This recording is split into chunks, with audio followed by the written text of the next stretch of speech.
we have a bit rate, and we have a live counter. That means we should be live, or will be very soon.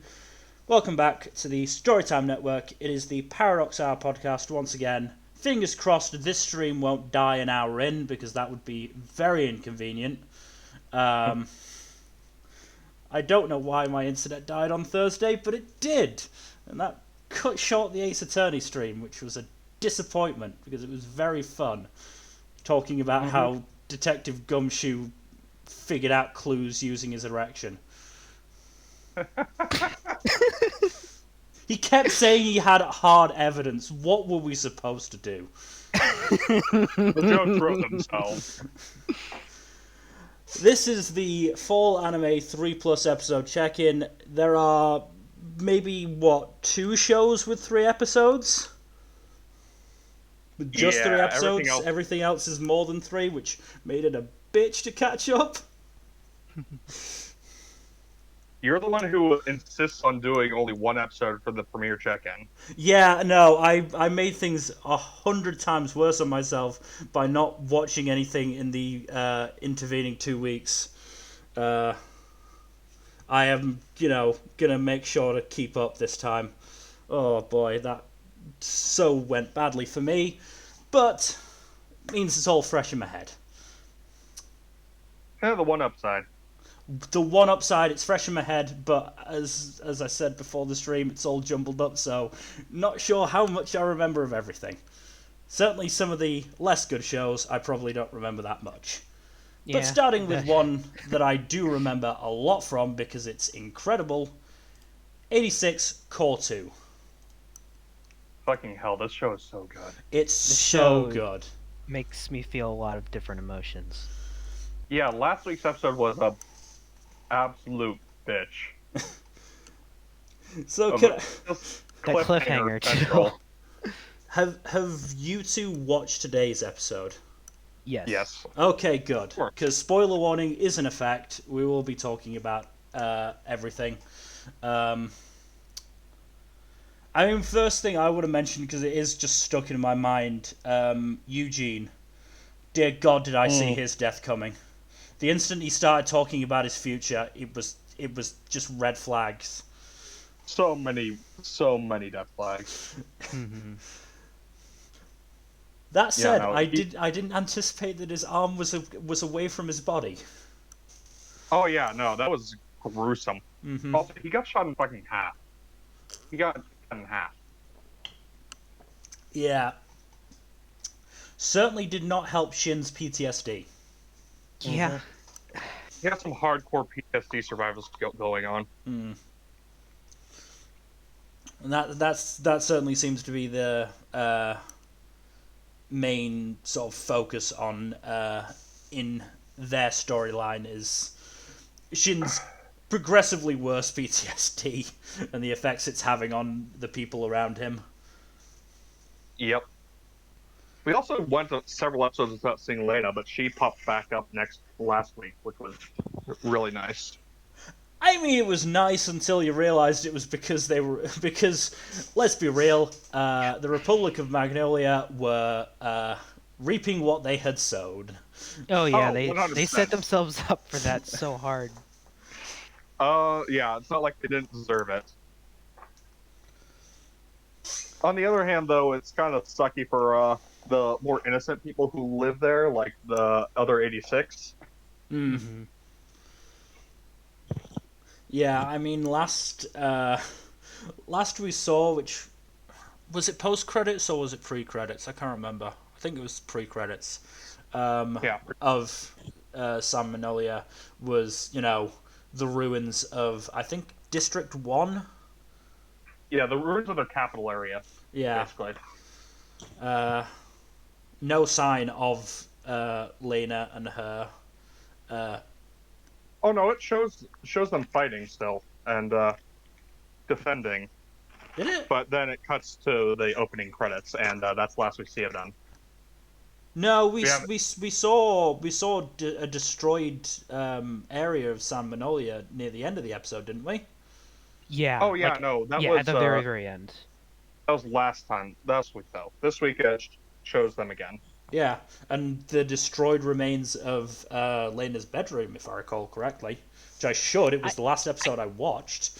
I couldn't tell because it looked kind of like it, but I had to pause and I couldn't Oh, it quite definitely make it was. out. Okay. Episode showed her in her command center. Right before cutting to the opening credits this week. But yeah, I mean, but that's the last we saw Lena, and then the last shot we saw of San Manolia was, just sheer destruction and nobody else. Not to mention, Lena is now using this super Powerade device that can connect to everyone, which surely isn't good for her. Yeah. Jeez. Because that's a lot of people she's connecting her mind to. That's a lot of pressure on the brainstem. That's a lot of pressure. Also, did they just have that laying around? No, I think that was developed by Annette. Yeah, I have a feeling that Lena, guilted Annette into creating it. Lena plays hardball now. Yeah. I know. That scene from the first Cour was just, with her just straight up blackmailing, and that was just fucking savage. Mm-hmm. Yeah, she's done. Like, she literally cannot say no to Lena now. Like, she knows she has no right to do it. Yeah, back on the other side of the war, the other two countries have joined up with Giad to form some sort of alliance to send, the remaining 86 on a suicide mission. Because the world loves to conspire.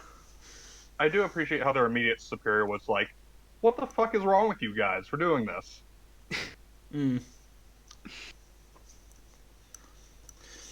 I mean, again, that whole, I think it was episode 13 that was literally just them trying to live in the capital of Giad.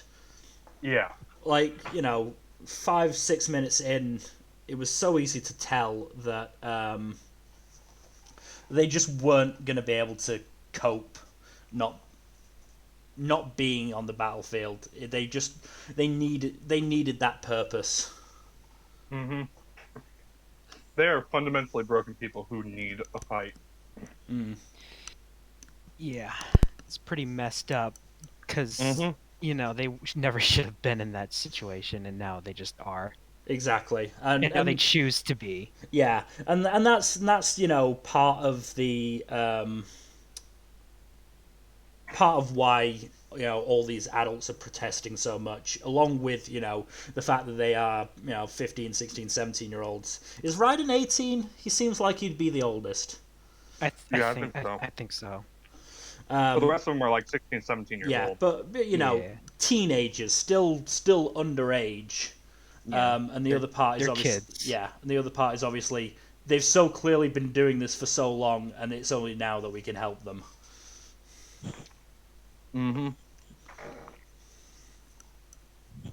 Another comment about the series that I didn't say during the premiere, but I probably should have.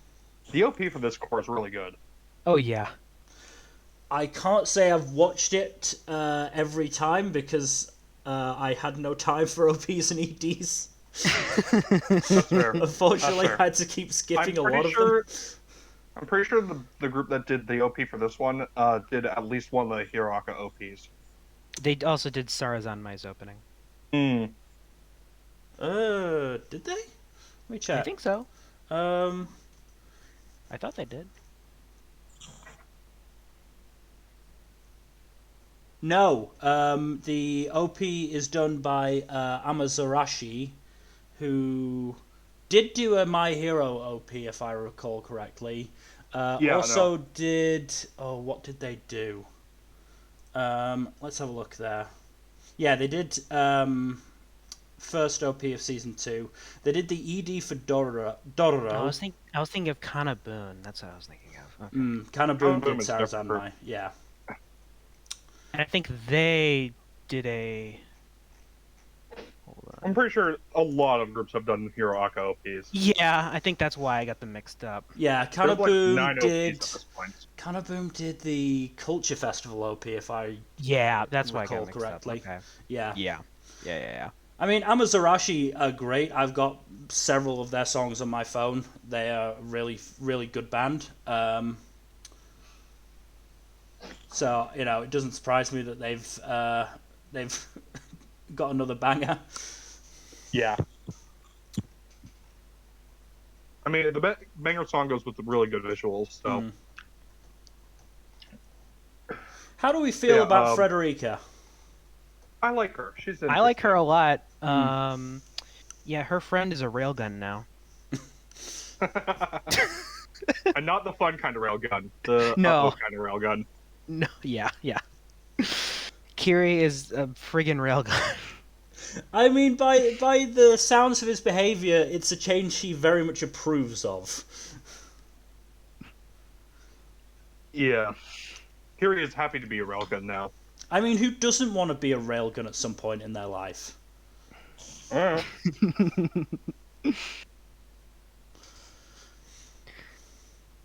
yeah, I mean, production-wise, it's been a little inconsistent. It seems to be going in the sort of pattern of one really good episode and then one less good episode. I mean, I get it. I haven't noticed it that much, honestly. Yeah, I haven't really noticed it. It's been consistently pretty solid at worst.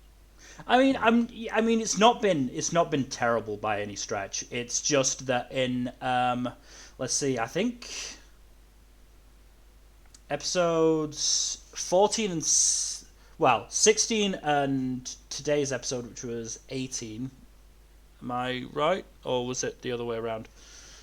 Today's episode was 17. 17. Okay, 15 and 17 didn't have a lot of action, and obviously 16 very much did. Mm-hmm. And had a lot of very good-looking action, as well as more than a few sort of wide shots throughout the episodes.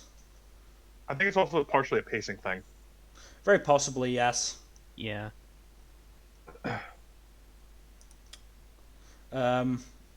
Sawano's music is still great, as always. Oh, yeah. Oh, yeah. Sawano's music for the pre-credit scene this week was just fucking amazing. So good. I was like, I knew immediately. Chill. Oh, there he is. He's just jumping right on it. Yeah. Now, Sawano is just fantastic. I personally haven't heard a bad Sawano soundtrack. I don't think it's possible for there to be a bad Sawano soundtrack. Mm-hmm. I think maybe like an understated one, like one that isn't quite as strong as how it usually goes, maybe, but not bad, no. But otherwise, we could honestly gushed about this for a while. Yeah. This is definitely a strong contender for anime of the year for me, honestly. Yeah, me too. There are only like a couple other fighters in that realm for me, like Odd Taxi maybe, and in another show we'll get to later. I'm unfortunately being cruel and chucking Jujutsu Kaisen into the ring. So that's unfair. You know what? It is unfair, but I don't care because I love it too, but I had it at second in 2020, and partially on the rationale that Jujutsu Kaisen gets a second bite at the apple, so I can put Aizoken first and then Jujutsu Kaisen first in 2021, and I'm following through with that.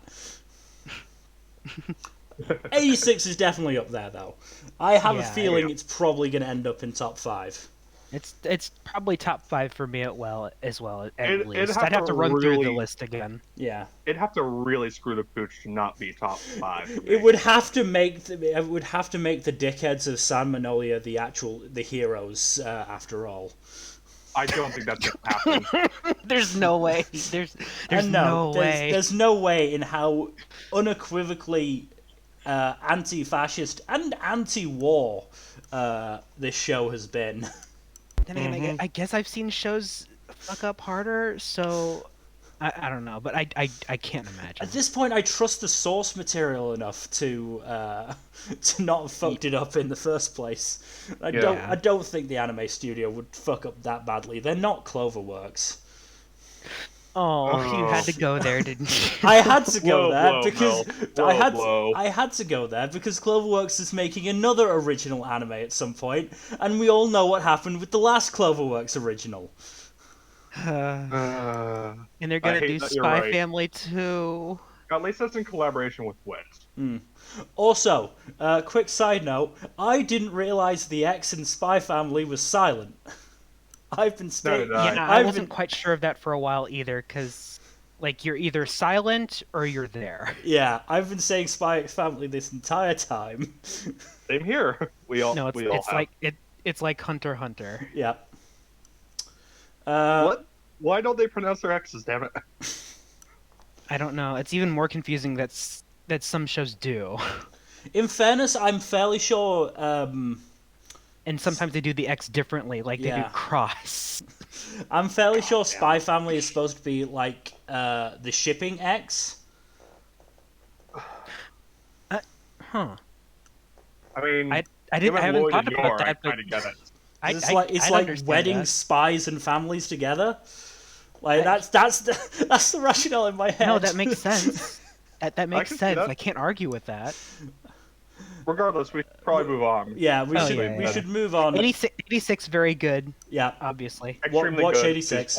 Watch 86. Watch sub or dub. I've heard clips. I went out of my way to watch the clip of Theo's rant from episode 3 of the first Cour, and still incredible. So good. I mean, that's a very good scene. So yeah. So, however you want to watch it, just give it a watch. It's so worth it. But moving on to Aquatope of White Sands.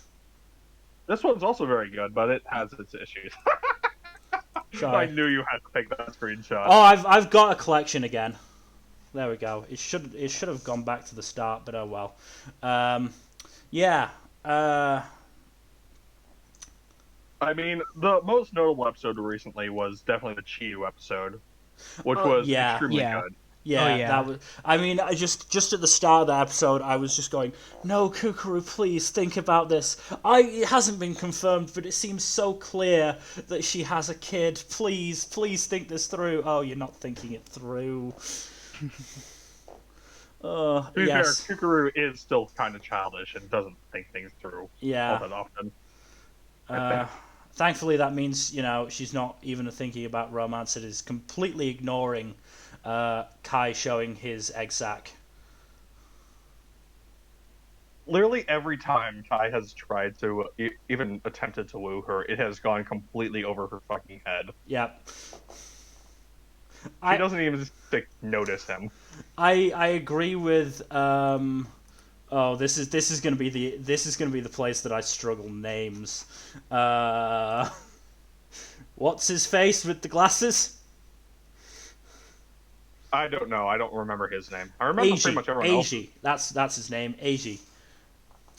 And I love Eiji. He's wonderfully stupid and crazy. Like Eiji said, at some point he's just gonna have to actually, just outright say it, because otherwise Kukuru will not understand. Yeah. Kukuru has the dense shonen protag syndrome, unfortunately. The other episode I really liked was the break episode. I thought that was really nice. That was delightful. I loved that one. It was so nice. Had everything I needed. Yeah. I loved Kai and Eiji just finding Kuya asleep on the bench and just saying, by my observations, this is the common work colleague. It's just... I was gonna say it had everything I needed until Kai showed up. Yeah. But you know what? He you know what? He made He's takoyaki, harmless in that episode. It's okay. Okay. He does nothing offensive in that episode.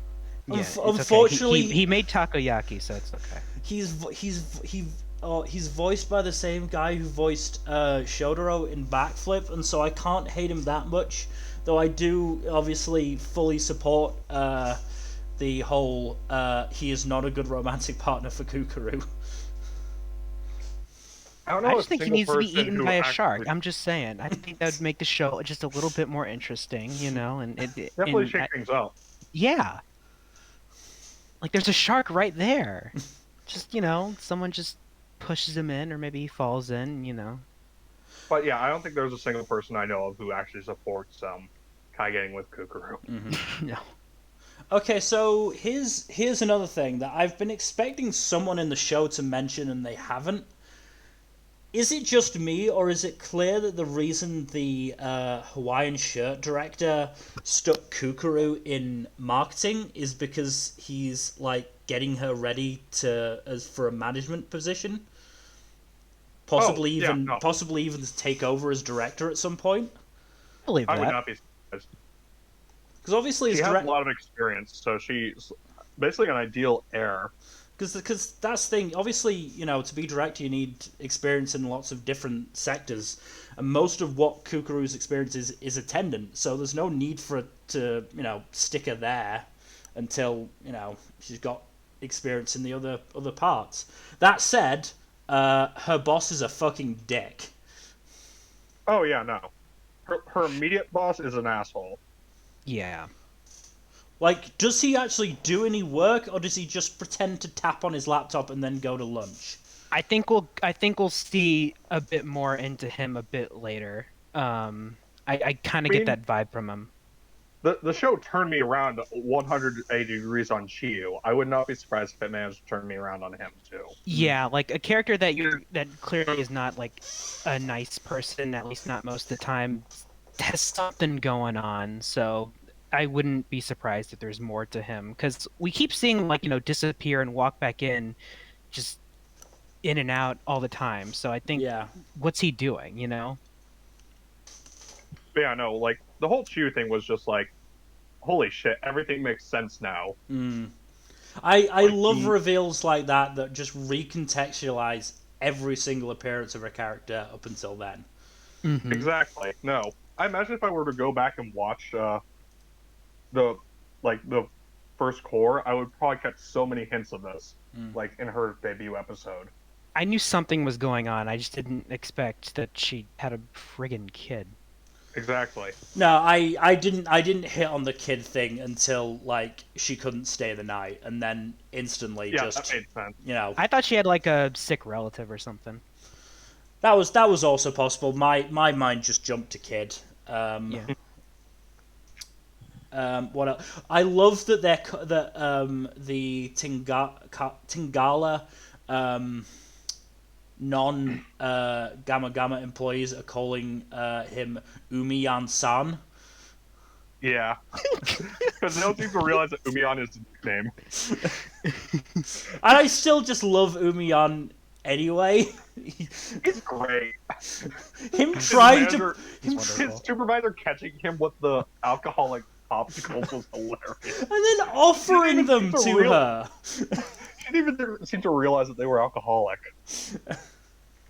Yeah, because fucking Umiyan's liver is made of steel, and it doesn't matter how many of those damn shochu ice pops he eats, he doesn't get drunk. Maybe he's like a drunken master or something. I don't know. He's a master of the drunken fist. Maybe that's what Kuguru's boss is doing. He's eating Umiyan's shochu ice pops. You think he just like sits on the roof of the building and just eats like those ice pops? Yeah. I would not be surprised, honestly.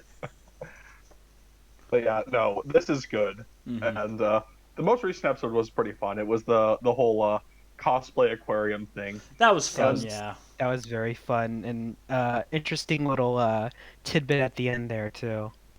Yeah. Which I do like how the episode did a good job of fleshing out Kukuru's desk mate.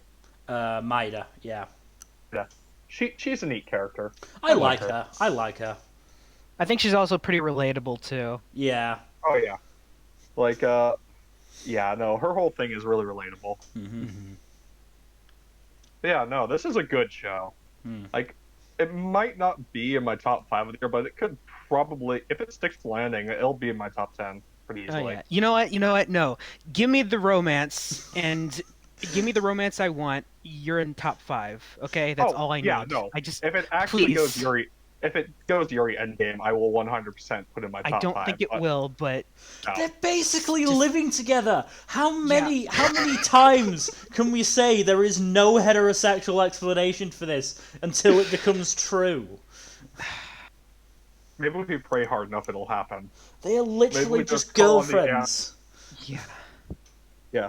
Maybe if we just pray hard enough to the anime gods or the anime pope or whatever, we can get it to happen. Write a I letter don't know. to PA Works. Yeah, send a letter to them with letters cut out from magazines. They'll definitely Yes. Be sure to include vague threats as well. And if they Yes. don't, just send them a calling card, yes. like from Persona. we need All to right.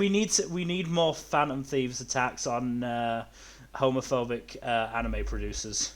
Yes. I mean, I don't know if these guys are homophobic instead of just being like idiots. Yeah. You know, Just the whole Occam's razor thing. yeah. I love how good with kids Kuya is. Yeah, It's just adorable. he is great. I also love his complete like his revelation that his supervisor is a woman. Like he didn't realize it at all in the weeks or months he's been working for her. That's I'm that was hilarious. I'm fairly sure he's been working there since Gamma Gamma closed, so it's been a year. At least a year, if not more than a year. And he hadn't didn't notice realized. the whole time. That just makes it funnier. It is hilarious. I do love Kaoru as well. She's been a fun addition to the cast. Yeah. Most of the additions to the cast have been very positive. Yeah. Mm-hmm. Oh, Marina is also great. Yeah. She's delightful. It's nice to see a character of color in an anime, especially one who's portrayed so well. Yeah. But she's delightful, yes. Mm-hmm. But, anyways, we should probably move on because we're spending way too long on each show. Yeah, but 86 and Aquatope are good, really good shows, and they they're are sequels. also Not wrong. and they are also technically sequels. Like we have a lot to talk about for them. We won't take as long on the newer shows. You're not wrong. Speaking of the newer shows, Banished from the Heroes Party. This is such a good show. I still These have not two watched have- this one. These two have such good fucking chemistry. Like, how I don't. They should be married at this point, honestly. I hear they're they- not they- together yet. They're not together yet. Yet Okay. is the operative word there. It's basically inevitable at this point. It's not a matter of if, it's a matter of when. Like, one of the screenshots I sent Mill was very clearly Rit giving a very suggestive look towards Red. I think I've actually seen the one you're talking about, like on Twitter. So No, Oh, right. That's what that was supposed to be. Okay. yes. That was her looking at him. I think the eyebrows are tilted a bit too up to be suggestive, but it certainly looks grateful. Yeah, no, I really like their relationship. They are an easy frontrunner for best couple this season. Like, they're definitely the best canon couple right now, if nothing else. but they aren't together yet. Yes. What if they don't get Anyways. together by the end? Do you really think they won't get together at some point? No, but I think it. Look, I find look, it a we've bit all funny. watched too much anime to say, "Oh, they're definitely going to get together." Look at just go back a show. We were all saying in the first call, "Oh, Kukuru and Fuka are clearly going to end up together." Yeah, but Now this we're one gonna has be- the advantage of not being subjected to anime homophobia, Yeah. which is unfortunate that it's the case, but it is still true. But I will say, like, to get that out of to we're gonna move past that subject. That's not a fun subject. But no, this is a very good show. It does have an interesting magic system, I find. Like one of the things about the magic system slash power system is that I think I'm not sure if I explained this in the last stream, but basically everyone gets a blessing when they're born, and the blessing determines what they can do as they as they grow up and as they advance. But it has very specific restrictions, and it influences a person's personality. So if a person has a blessing that makes them strong and fighty, it will make them more volatile and more aggressive as well. And the only way to level up your abilities is to kill other things that have blessings. So it's surprisingly dark for a fairly lighthearted series overall to have a magic system like that. That I sounds think that interesting. it is very interesting, and it adds a lot of nuance and complexity to what would otherwise be a fairly fluffy show. Like the blessings very much affect the person's personality and behavior, and to the point where the hero Ruti, Red's younger sister, she deduces that the party mage did something to him, to Gideon slash Red, to make him leave, and she punches a hole in his torso in response. But That doesn't sound fun. then she immediately heals him because heroes don't kill their companions. So it's No, like no, they she very just. clearly hates his guts and wants to kill him, but she can't because her blessing doesn't let her. I mean, it seems like a bit of an out to just beat the shit out of her companion. Kinda, but yeah, no, it's still a really interesting magic slash power system that Hmm. and how it interacts with the characters and plots. And it's not something you typically see in most isekai or fantasy series in general, really. I am glad that this isn't an isekai. Does not need to be an isekai. Yeah, no, this is a pretty good one. It's not in my top 5 this season or anything, but it's still up there for me. That's good. But yeah. So, from a mention about anime homophobia to a discussion about anime transphobia. Because, Oh of no. course. Oh boy, Blue Oh Period. no. Oh, Blue Period. I just. I Blue Period's want. handling of Yuka is just I want to like you. very.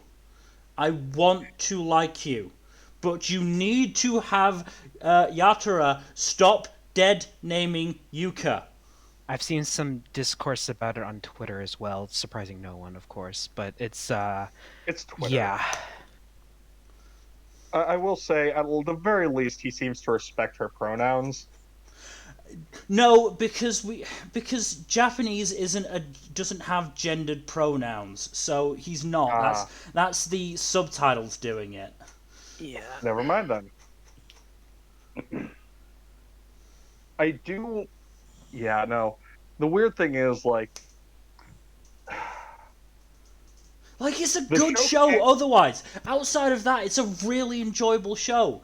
I It's a loved. really good coming of age story about Yeah. finding your love of something and just getting so passionate about it and learning to become good at it. I've loved Yatara's interactions with Yotasuke, with Maki, with Hashida. They're all great. It's just when he's talking with Yuka. It's another one of Yeah. those where it's like this is really good, but there's this big black spot on it. Yeah. It doesn't help that the show's writing itself, or at the very least, Yatra cannot seem to decide if it wants Yuka to be a trans person or a cross-dressing uh, gay boy. Hmm. It doesn't seem to have a consistent stance on that, which is definitely hurting the writing. Yeah. Like if it took a consistent stance on that and stuck with it, that would be one thing. But it does not seem to know if Yuka is trans femme or a gay boy who likes to cross dress, and that is a problem. As far as I know, it's an answer that hasn't necessarily been revealed in the manga either, because on the wiki, it's Yuka's gender is unspecified. Oh, jeez. Of course it is. Come on, man! Just make up your fucking mind. Which is it? I mean, the other thing in terms of the manga, I thought it was actually going at quite a click, but it's actually not. But that's in part because the manga is monthly. But even then, like, we're still only at, I think, chapter 8, 9, maybe. I thought people were saying it went a lot faster than that. Here's the thing. I don't know how many chapters are out. There could only be like 25 chapters out at the moment. That is completely fair. I mean, it started in June 2017. How many months between now and June 2017? 36. No, 48. More than 48. Over 50. I'm glad you're sure, Jack. Sorry, I was mathing in my head. No, 2017 was 4 years ago, and I had a couple months and you get about 51, 52 chapters. Yeah, that sounds about right. So it's actually moving relatively slow through the material. That's probably a good thing. I mean, yeah. You don't want a rushed adaptation, otherwise you get shit like The Promised Neverland Season 2. We don't talk about that. Fuck you, Cloverworks. Fuck you. Do that. To be fair, it might not have been entirely their call. It was definitely at least partially Shueisha's fault. Which surprises no one. Do that to Spy Family and you'll get more than threatening letters. There's no way. They can't do that. They can't. They actually just watch them try. That one's not even finished yet. Like, they'll create an ending. Shueisha is kind of evil, honestly. But back to Blue Period. Yeah, it's transphobia aside, which is not an aside. It's not something that should just be shoved off to the side and forgotten about. It's a very big gaping hole in the quality of Blue Period. But that aside, it's a really enjoyable show. Yeah. I just kind of wish it would be more consistent in its writing of Yuka and not dead name her. It's also regardless of what her gender identity is, Yuka is the name she chooses to go by. Yeah. It's also not the most flashy in terms of visuals. The screenshot is probably one of the few times it did actually go all out, I would say. I think the stills are fairly good. It's the animation that's kind of lackluster. Like, when it shows the paintings look pretty damn good. Studio is not... Because I'm looking at what they've done. Not a lot that's notable. They did Tonikawa. That's about it in terms of actually good stuff. Hey, they did Nanoha. Good, and it's being a sequel, so... Oh, Nanoha. Fun. Yeah. Fair enough. I haven't seen that one. I've seen just the first season of it, and it's very good. I haven't watched the rest of it yet, though. I've also heard it's gay. Oh, yes. Very much so. I am aware that it is, I believe, the proto-Sympagear. Oh, yeah. But we can talk about that another day. Back to Blue Period. Yeah, it's good. There are some very good supporting characters. Yatra, dead naming aside, is decent. I keep having to mention it, and unfortunately, transphobia may be somewhat of a running theme throughout this stream. It pops up more than I expected. Oh no! At least when I went through the Anime Feminist, their 3-episode check-in, it popped up more than I expected it would. Yeah, I kind of disagree with Will. They're I do takes as on one well. of those. I do as well. I can sort of understand where they're coming from, and we'll discuss it more at length when we get there, but I do overall disagree. At the same time, Jack, you and I are, cis white men. We are cis white men, and also we are aware of greater sins that show will have later on. Moving on, though, unless you have anything else to add for Blue Period. Nope, I think we covered it all. Moving on then to Build Divide Code Black, which I have now dropped, because honestly the card game could only be interesting for so long. That's how They it should have tends to added go. motorcycles. They should have added motors. Here's the thing. Episode 4, episode 3? Episode 3? Where is it? No, it is episode 3, because I didn't watch episode 5. Episode 3 was really enjoyable, because it went into the ethics of basing your whole society around a card game. They do that a lot in these kinds of anime. Literally, if you're good at the card game, you win at life. If you're bad, you live in the slums. That's just hilarious. The plot of 5Ds. I knew this show would be better with motorcycles. There was also a very funny very funny gag at the start of episode 3 where Teruto just walks into a rally basically about, hey, maybe we should make this society not a card game hierarchy. And he gets interviewed just like, why do you play Build Divide? And he's like, I just want some bread. You can't even buy bread, you poor soul! Oh wow, this really goes all out, huh? Jeez. I love whenever they lampoon cat boys like that. Yeah. So that was a fun gag, and the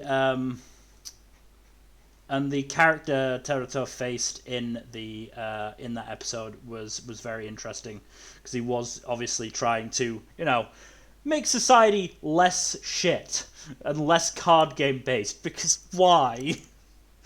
The 4th episode unfortunately was boring as shit, because basically spoiler warning, but surprisingly, Teruto has a sister called Kika, and that sister is the king. Wow. Of what? Of Neo Kyoto. Oh. AKA King of Card Games. God damn. Or at least this card game. You know what? That's a one-up on Yu-Gi-Oh! Because they haven't had, a woman in power like that yet, so... Yeah. I just could not give a shit about their dynamic and their relationship, and it was just sort of boring. So, and I had enough to do today, so I just decided fuck it, I'm not watching episode 5. Maybe fair enough. Maybe if I get the time in the next week, I'll give it a try. But probably not. It's also already got a second core coming in spring. Because this is the show that needed 2 cores. Yes, obviously. Why? Don't you see that?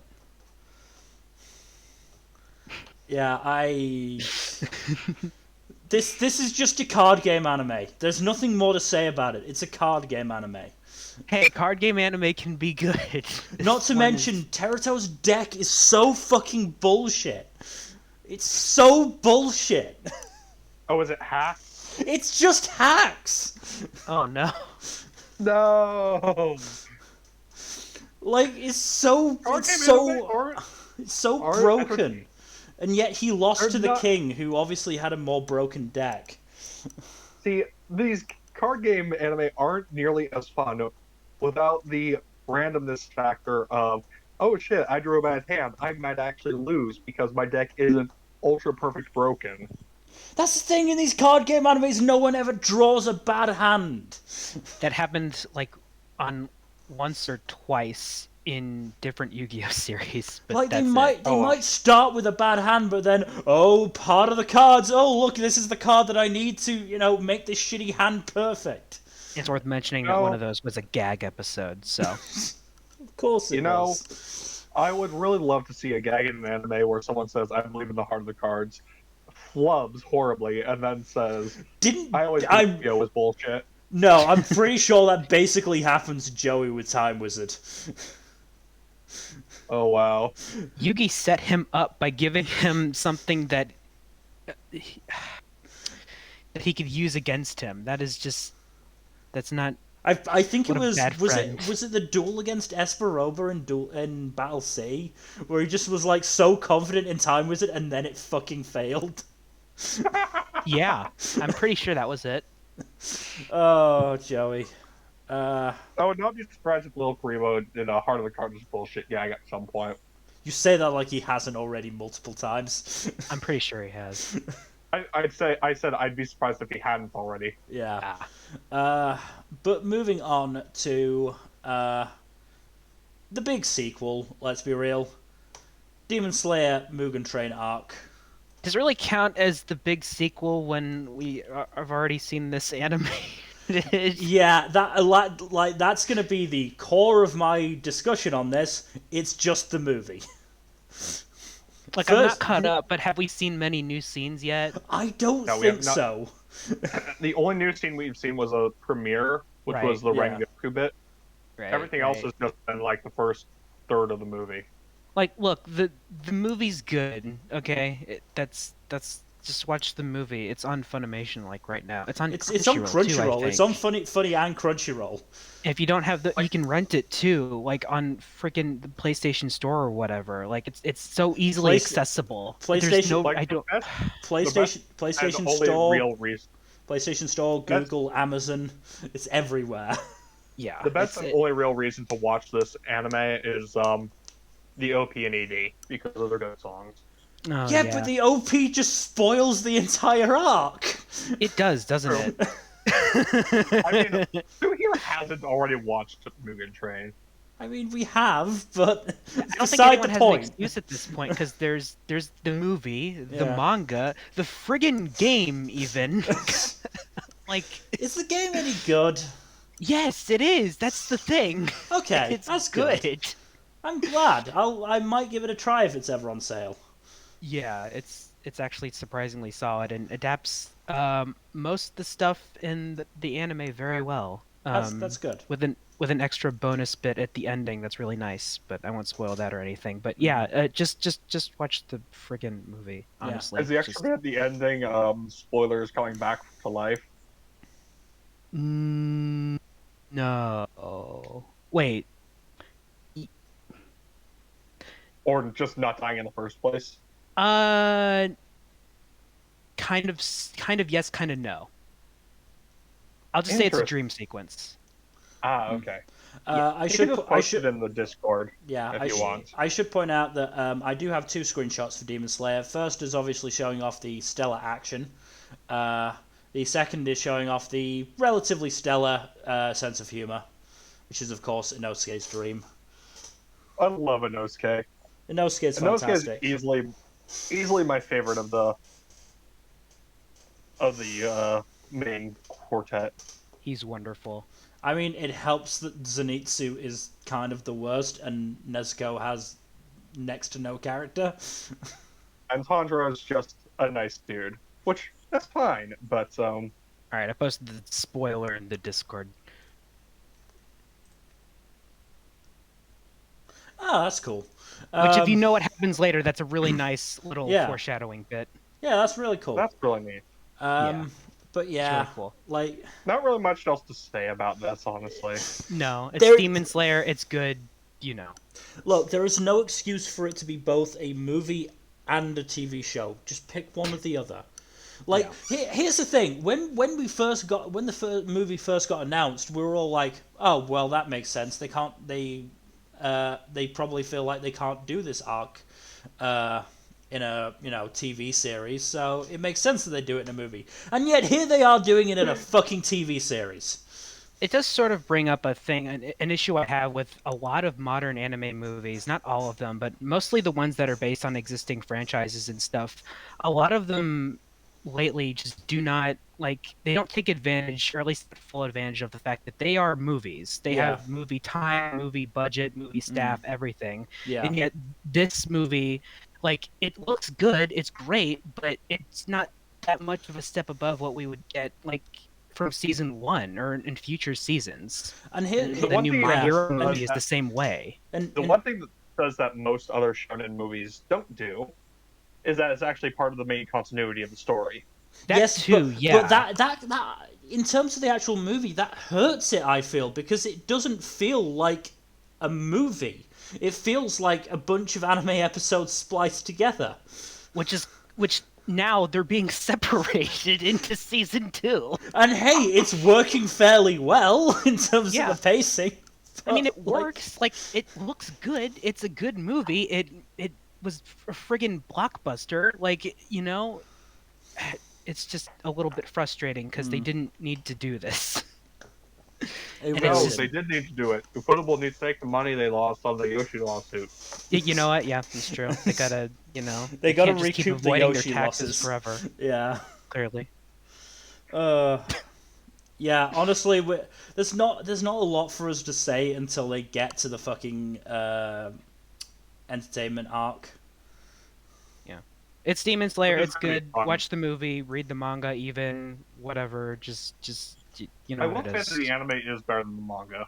Oh yes, absolutely. But if you're like me and you like reading ahead, then I have there too. I have read ahead, and I have very strong opinions on Demon Slayer, which shouldn't be uttered here. Well, not that strong, but I. Oh, okay.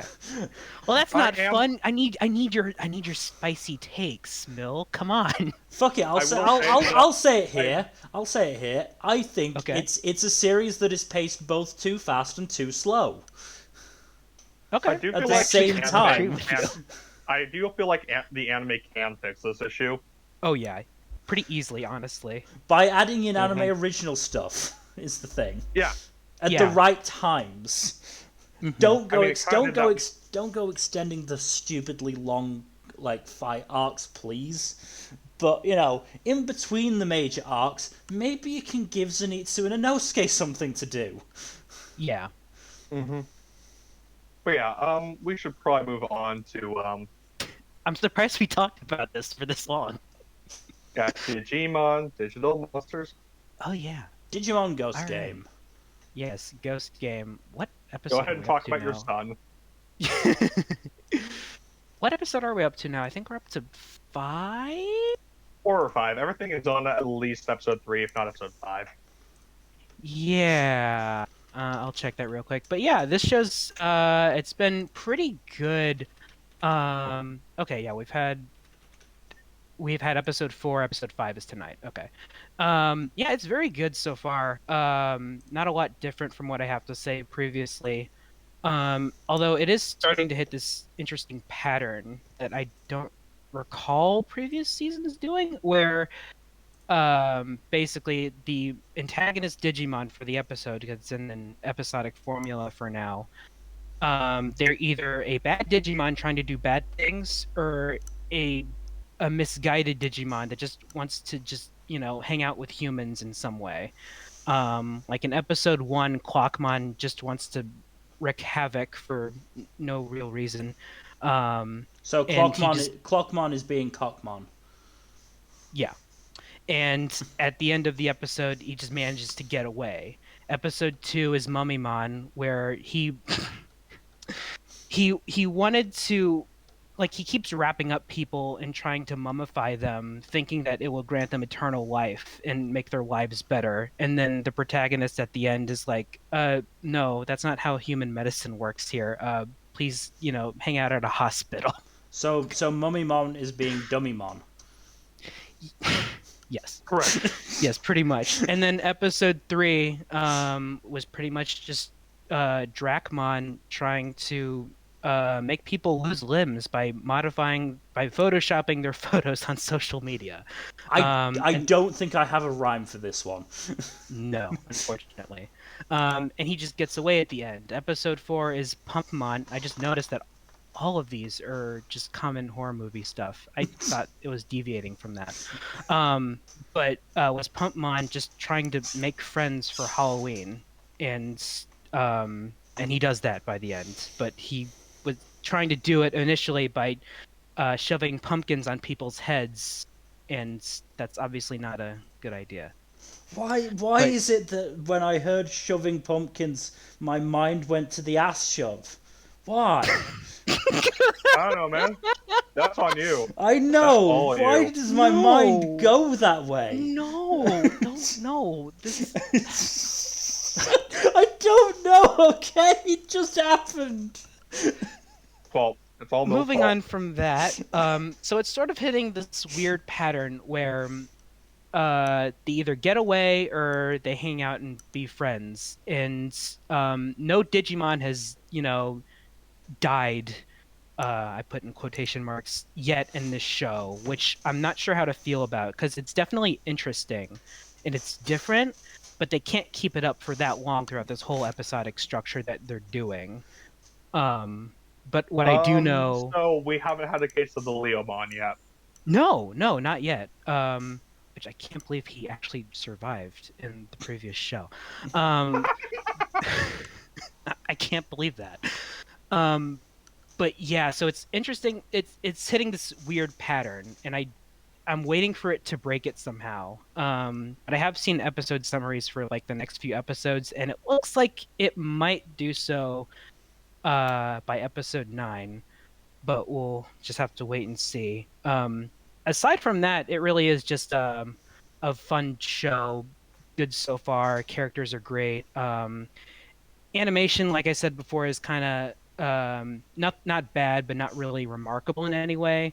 But I was happy to learn that the next few round of episodes are going to have some veteran Toei staff on there who have done some pretty nice shit for stuff like Dragon Ball Super. So things should hopefully get a That's a bit positive. flashier. Yeah. So I'm looking forward to that very much so. But aside from that, it's mostly the same. It's fun. It's good. Hopefully it fixes what it's doing so far before it gets old, but it's enjoyable. So All right. That's good. Moving on to the show that never ends, Dragon Quest Adventure of Dai. how are we This is- only like halfway through the show apparently? We're close to 2/3, I think. Yeah. Most recent episode had a big thing happen, though. Oh yeah. A big Crazy character stuff. death. Somebody actually died and it stuck? Yep. Yeah. Unfortunately, it was one of the characters most likely to die, unsurprisingly. But Yeah. Yeah, no. Unfortunately. like the character, all the character archetypes that are high on the mortality rate have high mortality rates. Yeah, I'm pretty sure, like, whether you read the manga for this or not, you knew this guy was probably gonna die. Unfortunately, but I saw it coming, but it was still sad, and it was. It was very sad. Yeah, I got a bit choked up, so it at least executed it well. I probably would have cried if I wasn't so dehydrated. Yeah, I didn't cry. I teared up a little bit though. But yeah, it was sad, but went out with a bang. Oh yeah, no, Literally. he did not die easy, and he had a really cool fight right beforehand. So Oh yeah, that was brutal. that That was fight just- was awesome. It was mostly a fist fight, which is weird. I didn't expect that from this show. But yeah, it was cool. Also, the character he was fighting has not been seen in corpse form or alive, so I Senpai says don't. he's alive. Yeah, part of me, I don't know. It's because this is the kind of show that will usually make it obvious when a character is dead, and I can't imagine that he's just Characters- gone. Yeah, exactly. You know? Especially a character with this big of a role in the story. But at the same time, I don't know how he would survive. But you know what? I guess he's done that like 4 times now. So It would not surprise me. Schrodinger's Yeah. And, Schrodinger's enemy then? Yeah, pretty much. Yeah, Schrodinger's me. Which, you know what, I really like this antagonist. So if they bring him back again and they do it well, then you know what, that's okay. As long as he contributes well, it's fine. Since he's probably the most developed antagonist in the show. Yeah, he kind of reminds me of like a more developed King Piccolo from way back in the OG Dragon Ball. But Yeah, I would not be surprised if he was at least partially inspired by Piccolo, both senior and junior. actually, I think did he come first?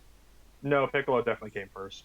Okay, because I know this series I think was in the 90s, and Dragon Ball was in the 80s. right. No, It did this was start in the late. 80s. This was late '80s, I think. Late '80s, early '90s, I believe. When was Yes, Dragon Ball being published? This started in '89. Dragon Ball started in '84. 84. Okay. So yeah, no, Piccolo definitely predates this character. Yeah, pretty much. Yeah. But yeah, That's no, interesting. Dai is still a very good shonen series. Yeah, it's super duper solid. Really, if you're missing Dragon Ball, if you're missing Dragon Ball Super, this will probably scratch that itch a little bit because it has some of that energy. And a little thing in the opening kind of I'm not gonna say what it is, but Dai does a certain attack that also reminds me of Dragon Ball. Oh yeah, If you know the one I'm talking about. I think so. Yeah. Yeah, no, this is that I'm pretty sure if that is actually a thing, I'm almost positive that predates that part of Dragon Ball. Oh, I'm willing to bet I know what you're talking about then. Yeah. Even without having seen this opening. Yeah. Just from it's sheer probably inference. a stupid thing. Probably. I'd have to check for certain, but I feel like that probably.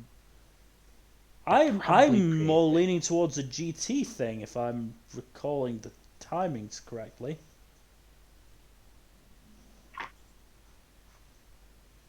Oh well. Either way, it's the opening. Either way, it's good. It's really solid. I don't know. The OP might just be fucking with us because it shows a lot of characters doing things that I wouldn't have expected them to do things this late in the story. So, I don't know. However, we are literally we are maybe 2/3 of the way into the story at this point. Which doesn't feel like it at all. This feels like endgame. It does feel like the end game. So, but as you said, this is the party basically at level 40, and the final boss is at level 70. Yeah, exactly. So I don't know. But hey, I'm enjoying it. I'm here for the ride. Let's see what happens. Yeah, I'm looking forward to what happens next. Yeah. Moving on to another good show that is a fantasy show that's not an isekai. Oh wait, no, this is an isekai. No, it is an isekai. Otherwise, I might have given it a watch. But no, it's an isekai, so it's going on the list. Honestly, based on how all the characters act, you wouldn't really know it's an isekai. Don't care. But yeah, no, this is a good one. I have not watched today's episode yet. I have been, from what I've seen, it will probably devastate me emotionally. I am not prepared. Oh no. I have not watched this one yet, but I do plan to. This one's a really good one. It helps that it has a really good found family thing going on, with basically this guy being raised by 3 undead who basically act like his grandfather, father, and mother. And it's really interesting to see how they teach him about life in general and about skills he'll need to survive on his own. And they just all have really good dynamics with one another. It also really has. I believe I mentioned the magic system last time, which is also. Look, I like cool magic systems in my fantasy. Like, if a fantasy series has a good magic system, I'm on board. But this one, yeah, it has an interesting magic system. A bit on the softer side, but it does have some hard rules to it. Like, you need to say the word to do the thing. Otherwise, the thing doesn't happen. Mm-hmm. But yeah, the characters... It has a very small cast compared to most fantasy series so far. there's only, I believe, as of episode 4, only 6 characters who have been named, which is shockingly small compared to like 90% of other anime at this point in the Yeah. story. Like the first 3 episodes are built around only 4 characters, and we meet 2 more, I believe, at the end of episode 3 and in episode 4. And it's just like the characters all have very interesting relationships with one another. I don't want to go into spoilers because I know Number is possibly planning to watch this. Mm-hmm. But the screenshots from episode 3 when the protagonist is planning to duel his father figure to basically, quote unquote, earn the right to, well, it's kind of a rite of passage for him, basically, Mm-hmm. to show that he's ready to go out into the world on his own. And there's a lot of stuff going into this fight that adds some emotional stakes to it, rather than because this is basically a sparring match, but there's still like actual emotional stakes hinging on it, on the outcome of it. But yeah, no, this is a very good show. Pretty well Good. animated. It has an interesting cast. Literally, my only serious negative about it is, well, I have 2. The animation can dip in quality at points, which isn't great, but it still overall looks pretty good. I mean, what can And you there is- expect from children's playground entertainment? And the other thing is, the show, there is a joke at the beginning of episode 3 that I'm not a fan of. Oh. What Basically kind of involves, joke? basically, Will's dad gets him drunk and convinces Oh, no. convinces him, "Hey, let's go check on your mom," and she's changing. Oh no. Yeah, he at least Will has the excuse that he is very drunk at this point. Yeah. His dad does not. Damn anime, why you gotta be like this? To be slightly fair, the two are basically a married couple, but it's still not a cool thing to do. Yeah. I mean, this is the wonderful studio that brought us Hatena Illusion. This is definitely a step up That- from Hatena Illusion. Oh, are you sure? Because that shows a masterpiece of garbage. Yeah, no, I assume that- they helped out on Citrus and Infinity Force. I will say that joke aside, I show so far. I'm sure it's good. Oh, and I'll they're probably also check it out soon. they're also helping out on Fruit of Evolution this season because of course they are. Oh, You man, dropped that number. I had to. I can't even watch that show as a joke. I can't. It's so bad. No one blames you. I'd have to be Yeah. so drunk. Look, there's bad shows like Exam, and then there's bad shows like Fruit of Evolution. But unless you have anything else to say about Faraway Paladin, we will move on to not a bad show, but could have been better show. Oh, Fena. Yeah. Oh, Fena, God. Pirate Princess, in This which show fucking in imploded which- at the end. there were Yes. very few pirates, actual Yeah. pirates. So interesting note about that. I did rewatch like the preview for it, and it did look like it had a lot more pirate stuff going on, and that Fena was going to be, full pirate. So I don't know what happened. Oh, there. and you mean actually I have am agency? It looked I- kind of I'm- like it, yeah. I'm 90% sure that this was planned to be a 2-core, but it got cut in half at some point. I'd believe that. They yeah. had to do extensive Yeah. rewrites. I Yeah. mean, even if this had been 2-core, I'm not sure it would have saved the fucking direction this went. This went in such a stupid direction.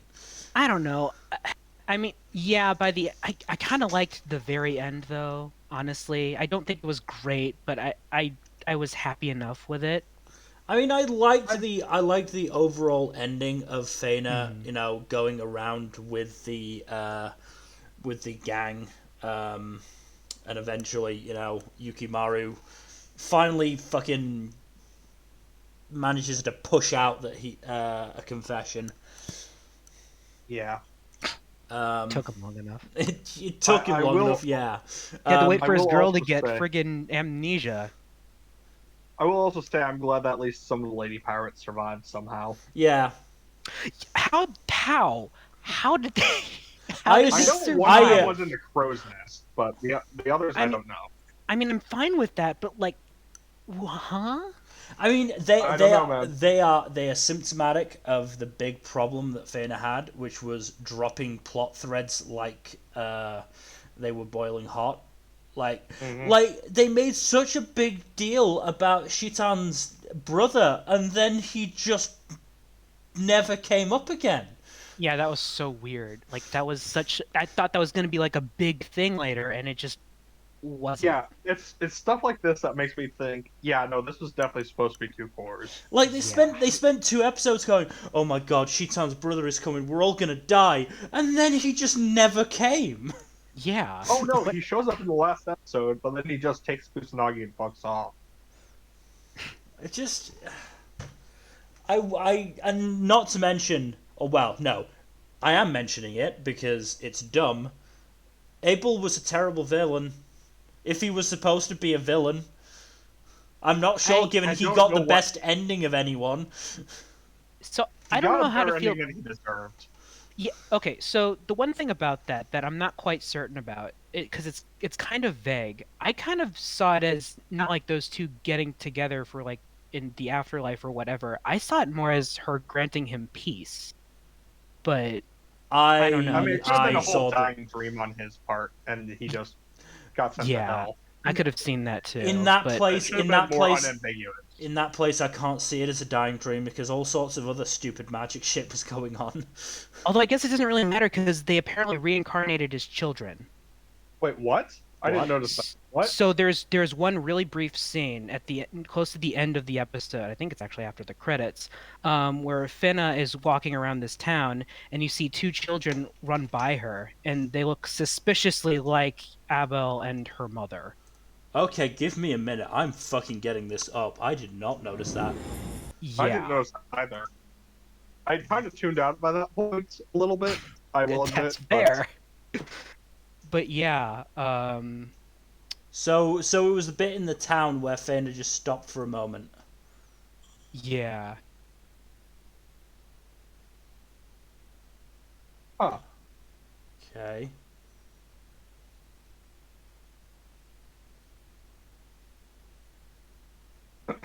Yeah, no. But overall, I feel Oh, like the motherfucker! it is! Discord, man. Yeah. Discord. I need to see this.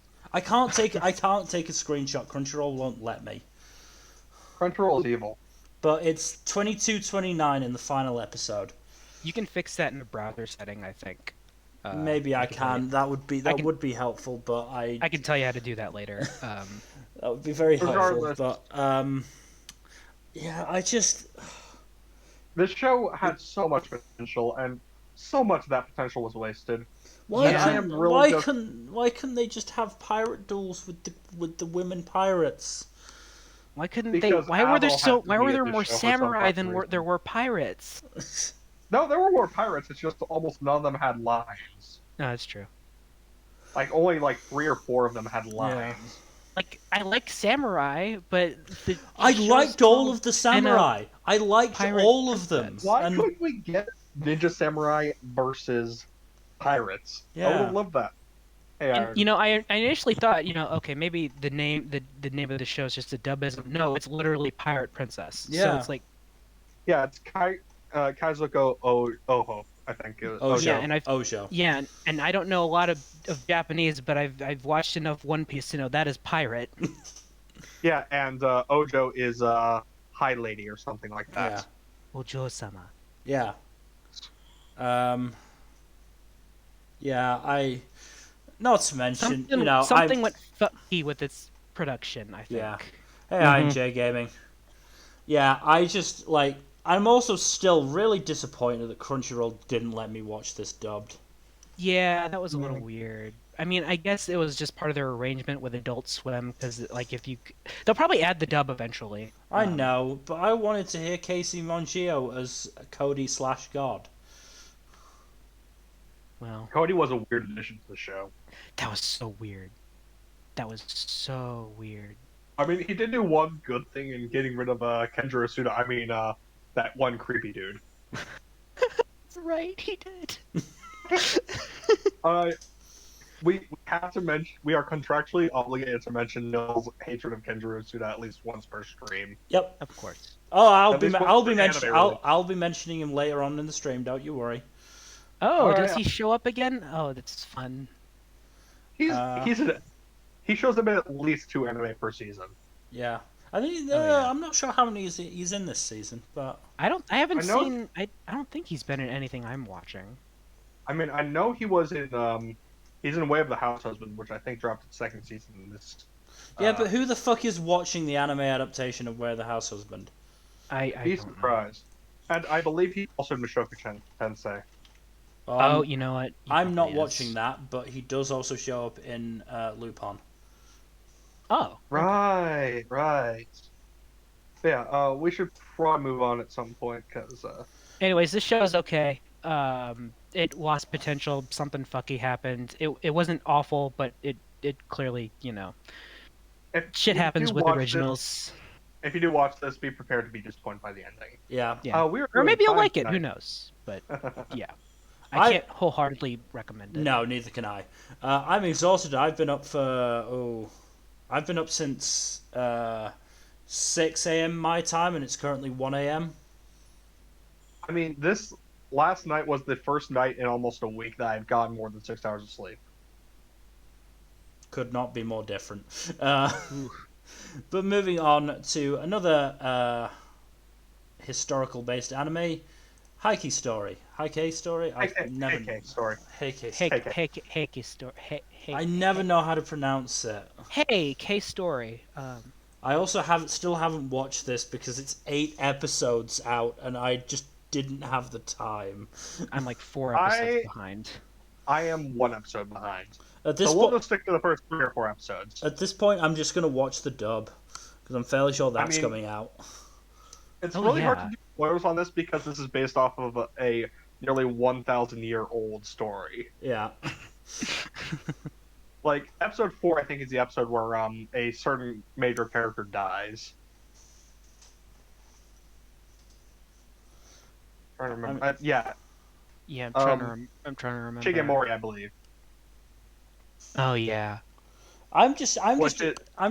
Which is the turning point of the story. Yeah, I'm just interested to know if what's his face from Drifters? I can't remember his name. Archer dude from Drifters is going to show up because he is from the Heike Story. Are you talking about Let me get the name. Let me get the name. Nasu no Yoichi. I don't recall a character like that being introduced. I mean, from what I saw, he is literally in one bit of the book, and he literally just shoots a fan, and then just doesn't appear again, I think. I do know that, I believe it was, Minamoto Yoshitsune is, a character who is historically involved in this, who hasn't appeared in the anime yet. Beyond that, I'm not as familiar with most of the historical figures.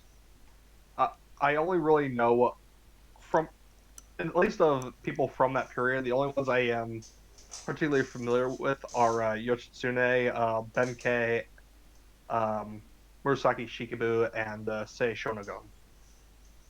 Those are the only ones I really know much about from that historical period, the Heian era.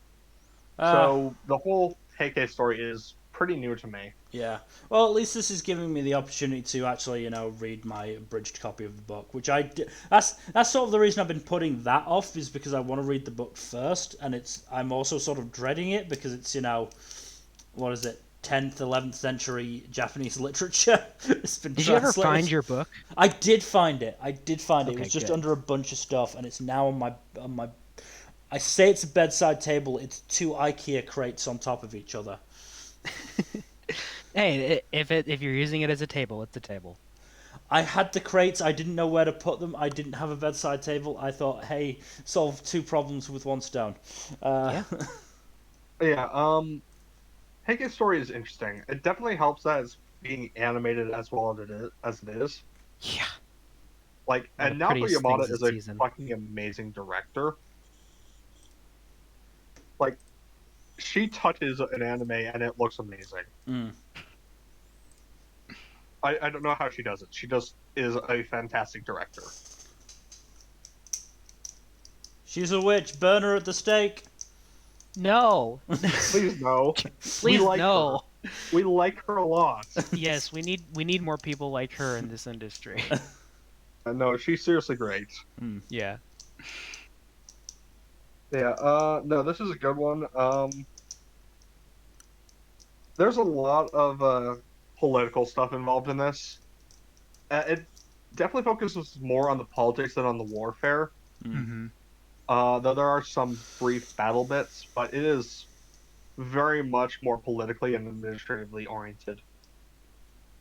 I genuinely look forward to watching it, and I will watch it, even if it takes me a while. I will watch it, and I will comment on it because, frankly, this is my fucking shit.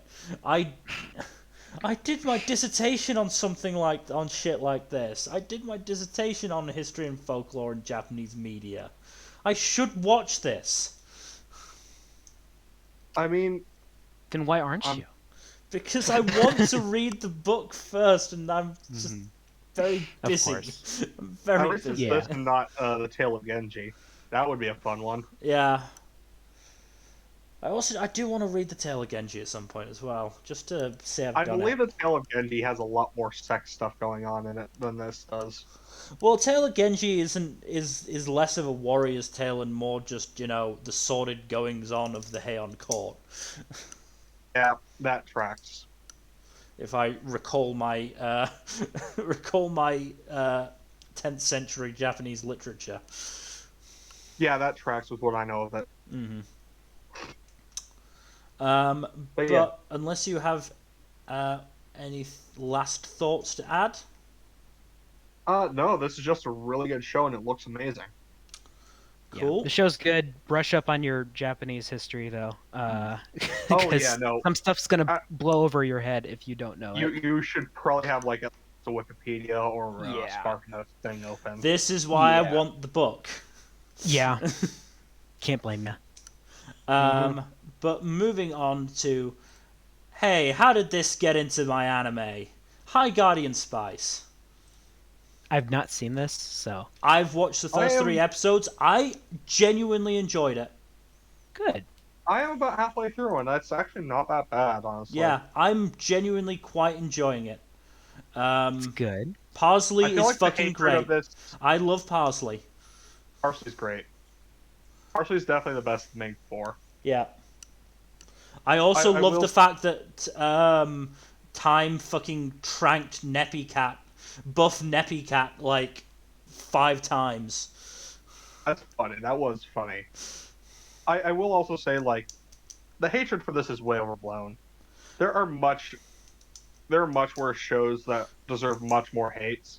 Look, there are genuine criticisms for this, but if you are criticizing it because Crunchyroll helped make it and it's not anime, because it's got a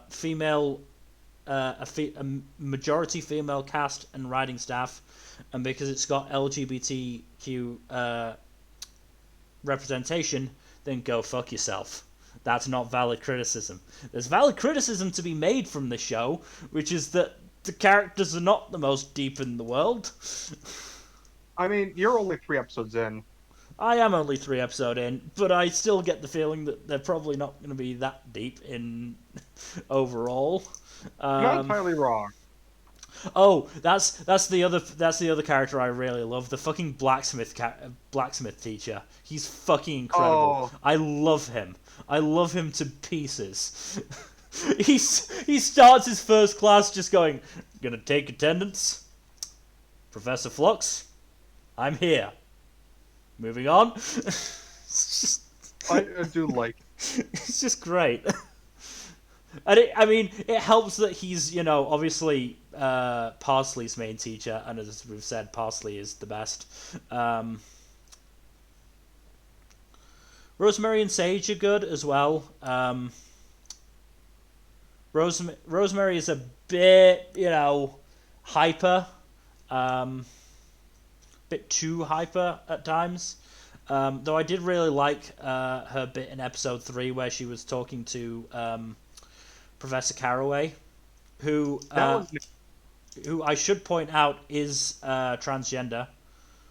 Yep. Transgender man. You love to see it. Yep. So episode 3 was just overall really good because you had fucking Parsley like going through the dungeon from hell just to show like the use of a little tool, which Professor, I'm not actually sure what his name is. Professor Phlox, I think it is. Gives to Parsley, which I headcanon is because it's too small for his gigantic hands now. You had Professor Caraway telling Rosemary about her mother, which was really cool.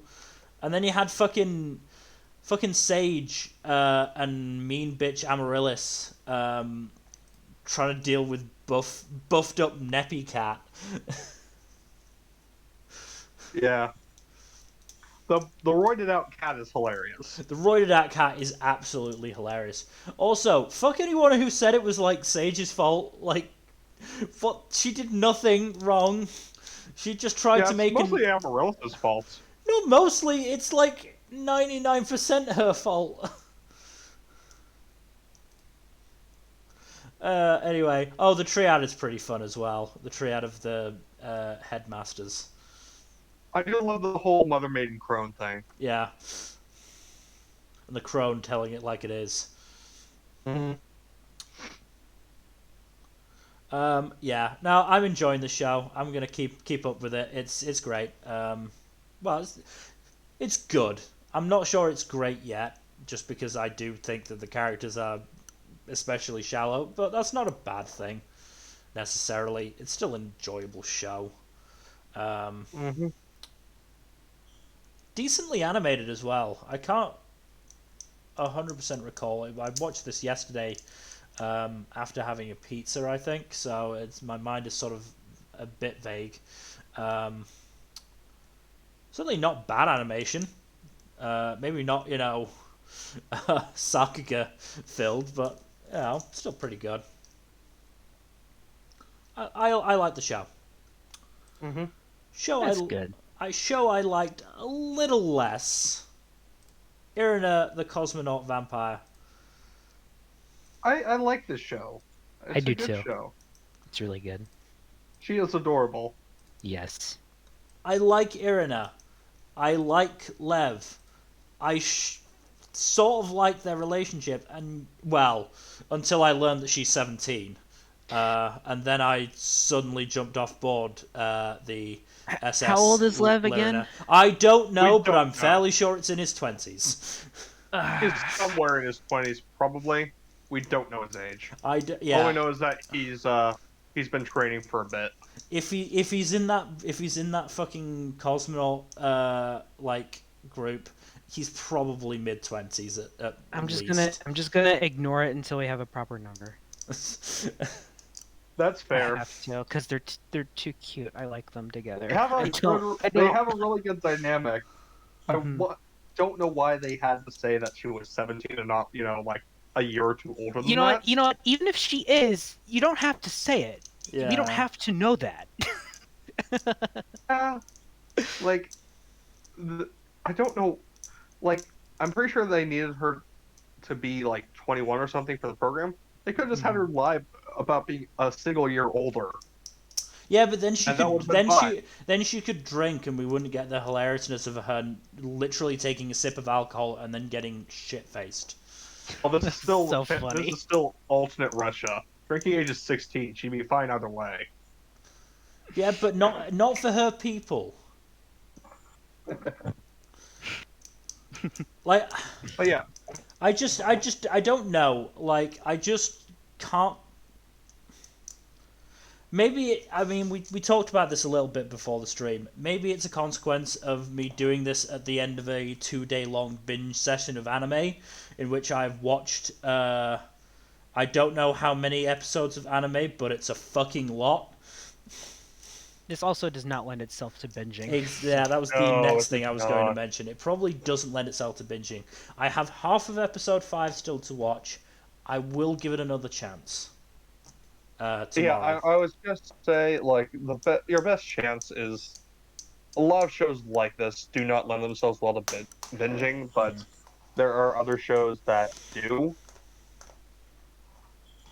And yeah, probably a smart idea to stick with those kind of shows. When you're going through a binge and just watch these week to week, Yeah. or even just like one day at a time if you're trying to catch up faster. Yeah, I don't know. As I said, I will. It's not 100% dropped yet, but it's on its last warning.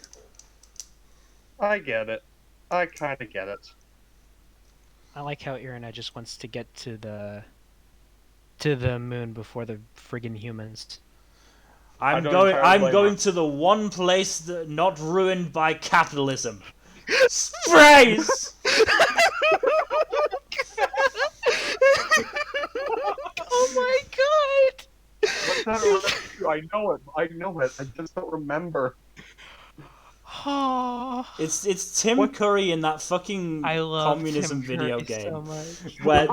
where literally you could tell that he has been trying to do that line for so long, and just to the point where they can't even be bothered like stopping him after he nearly corpses, because you can see him before he says space. You can see him just have to bite his lip so hard not to burst out laughing before he just fucking hams up space.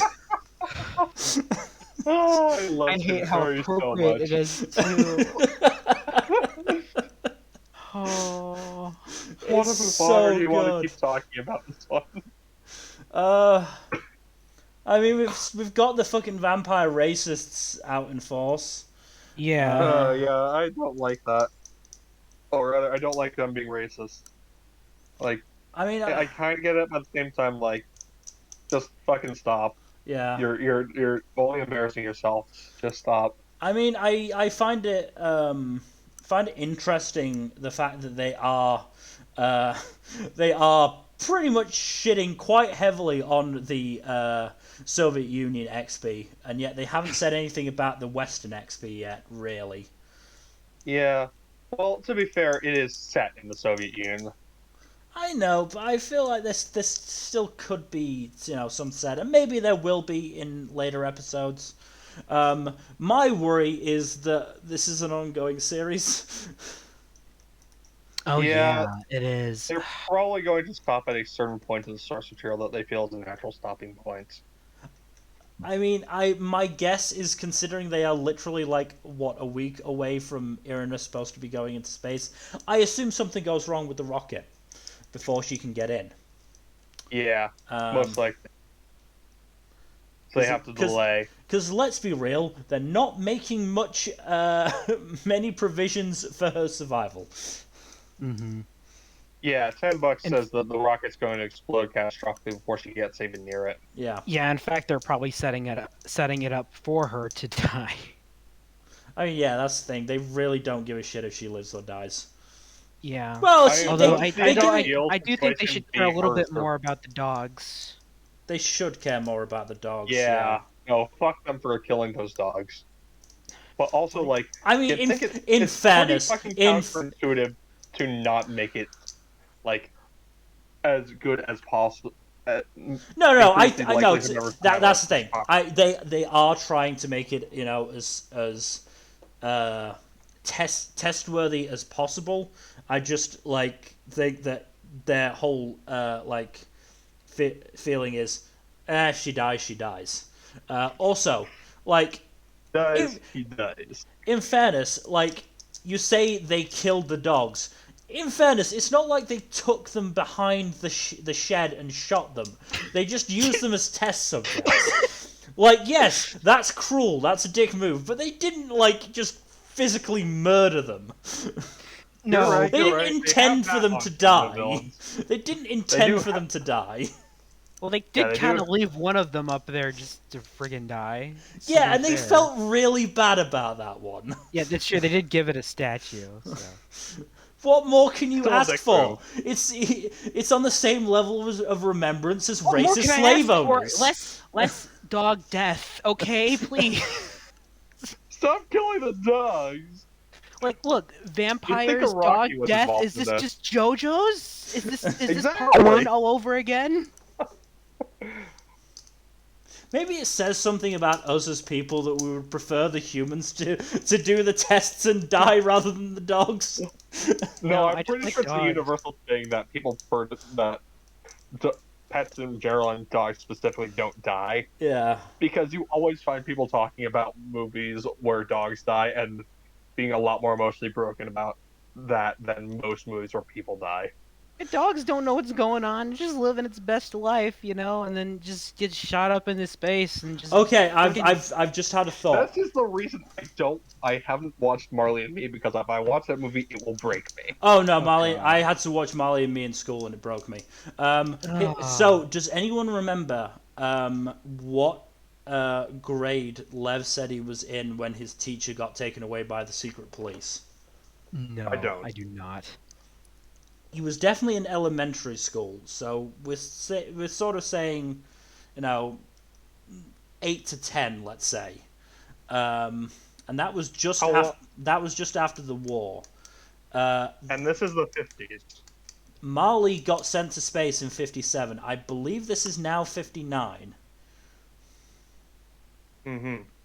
So that probably puts him at about 22 at a conservative estimate. Yes. Still too old for a 17-year-old. It is, yes. But it's not horrible. I've seen much worse age gaps. I know. Yeah, there's so much worse, and it's if still... if she was 19, it wouldn't matter. But the fact is that she is 17, and that makes it bad. Lev, please wait 2 years, and then maybe you can get together. Yeah. Just patience, man. Patience. Well, who knows? We don't know what's going to happen when she gets sent up into space. Maybe she's up there for 2 years. That'd be awful. Mm. Yeah, but I mean, she's struggling with a week in the isolation chamber. Yeah, but she's a vampire. Who knows what's going to happen? Max when she was stuck in there.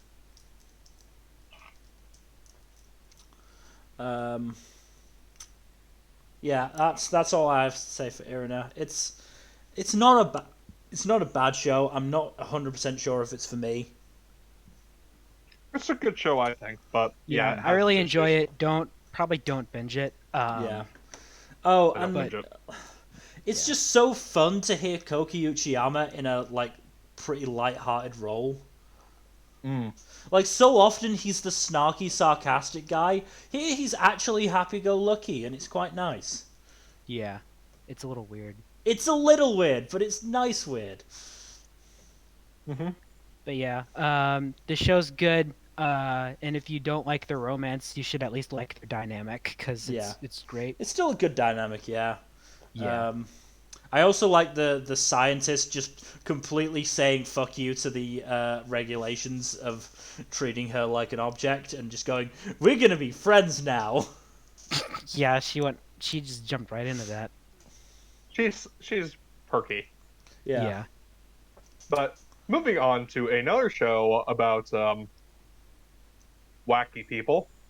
Jahy-sama. Not the smoothest transition, but it works. Jahy-sama is really fun.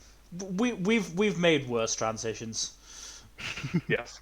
And this is Jahy looking at her former subordinate as she realizes, oh wait, my subordinate is a huge fucking masochist.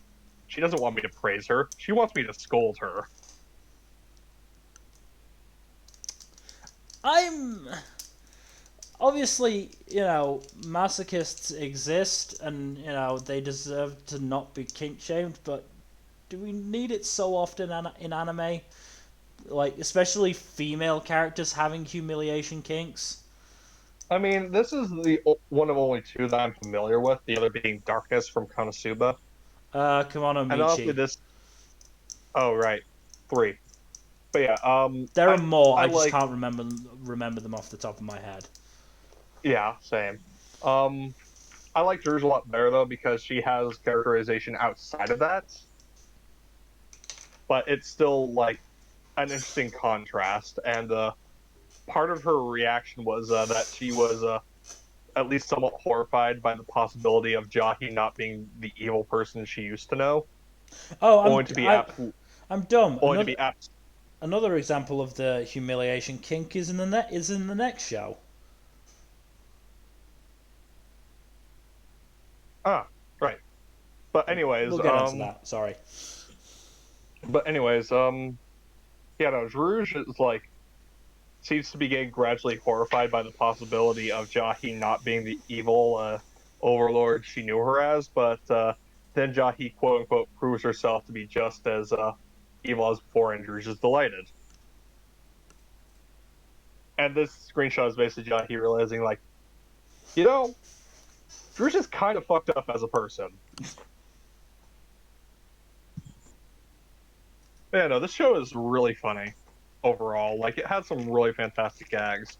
Another one I was trying to get a screenshot of but couldn't find the right one was Jahy basically.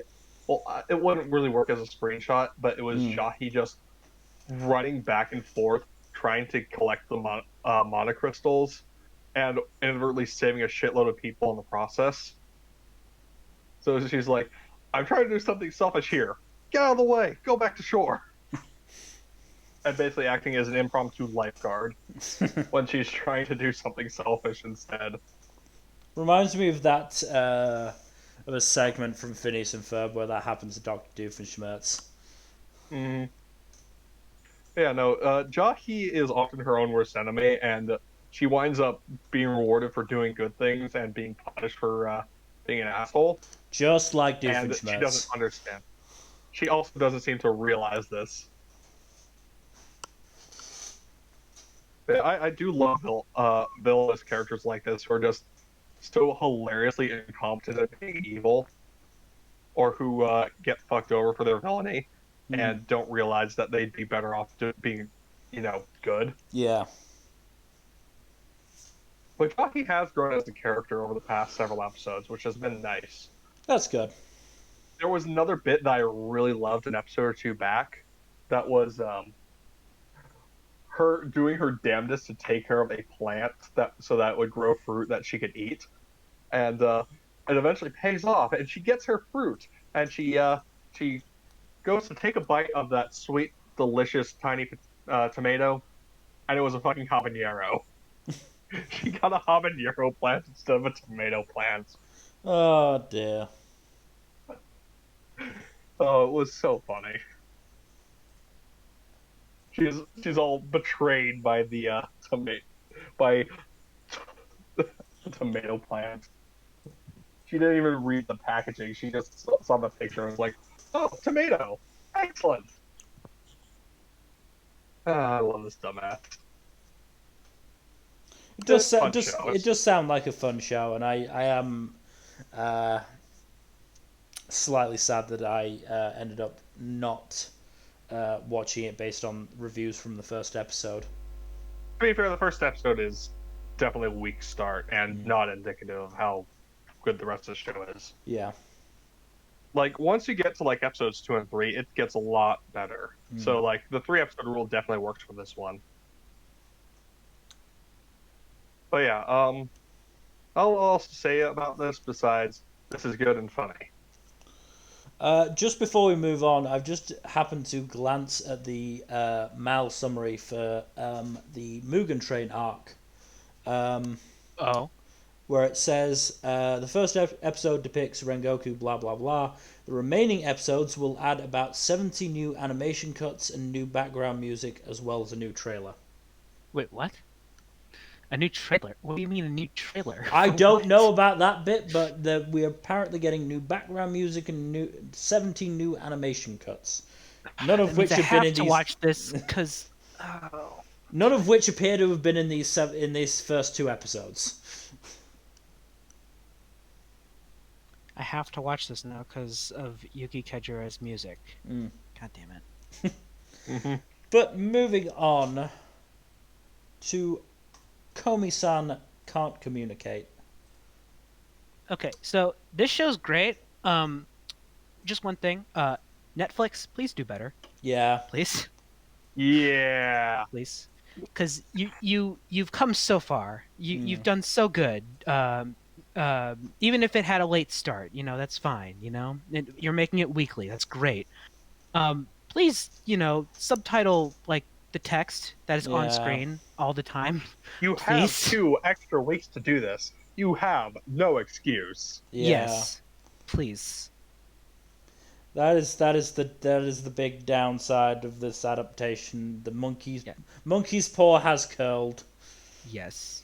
They're improving, so but there's still room to grow and they can still do it, but I believe in you, part of the Netflix. issue is that Komi definitely relies on a lot of on-screen text for a lot of its gags. Yeah, and Yeah. I just don't think that Netflix translators are experienced enough in Netflix subtitles, experienced enough in putting like subtitles for speech and then subtitles for text on the same screen.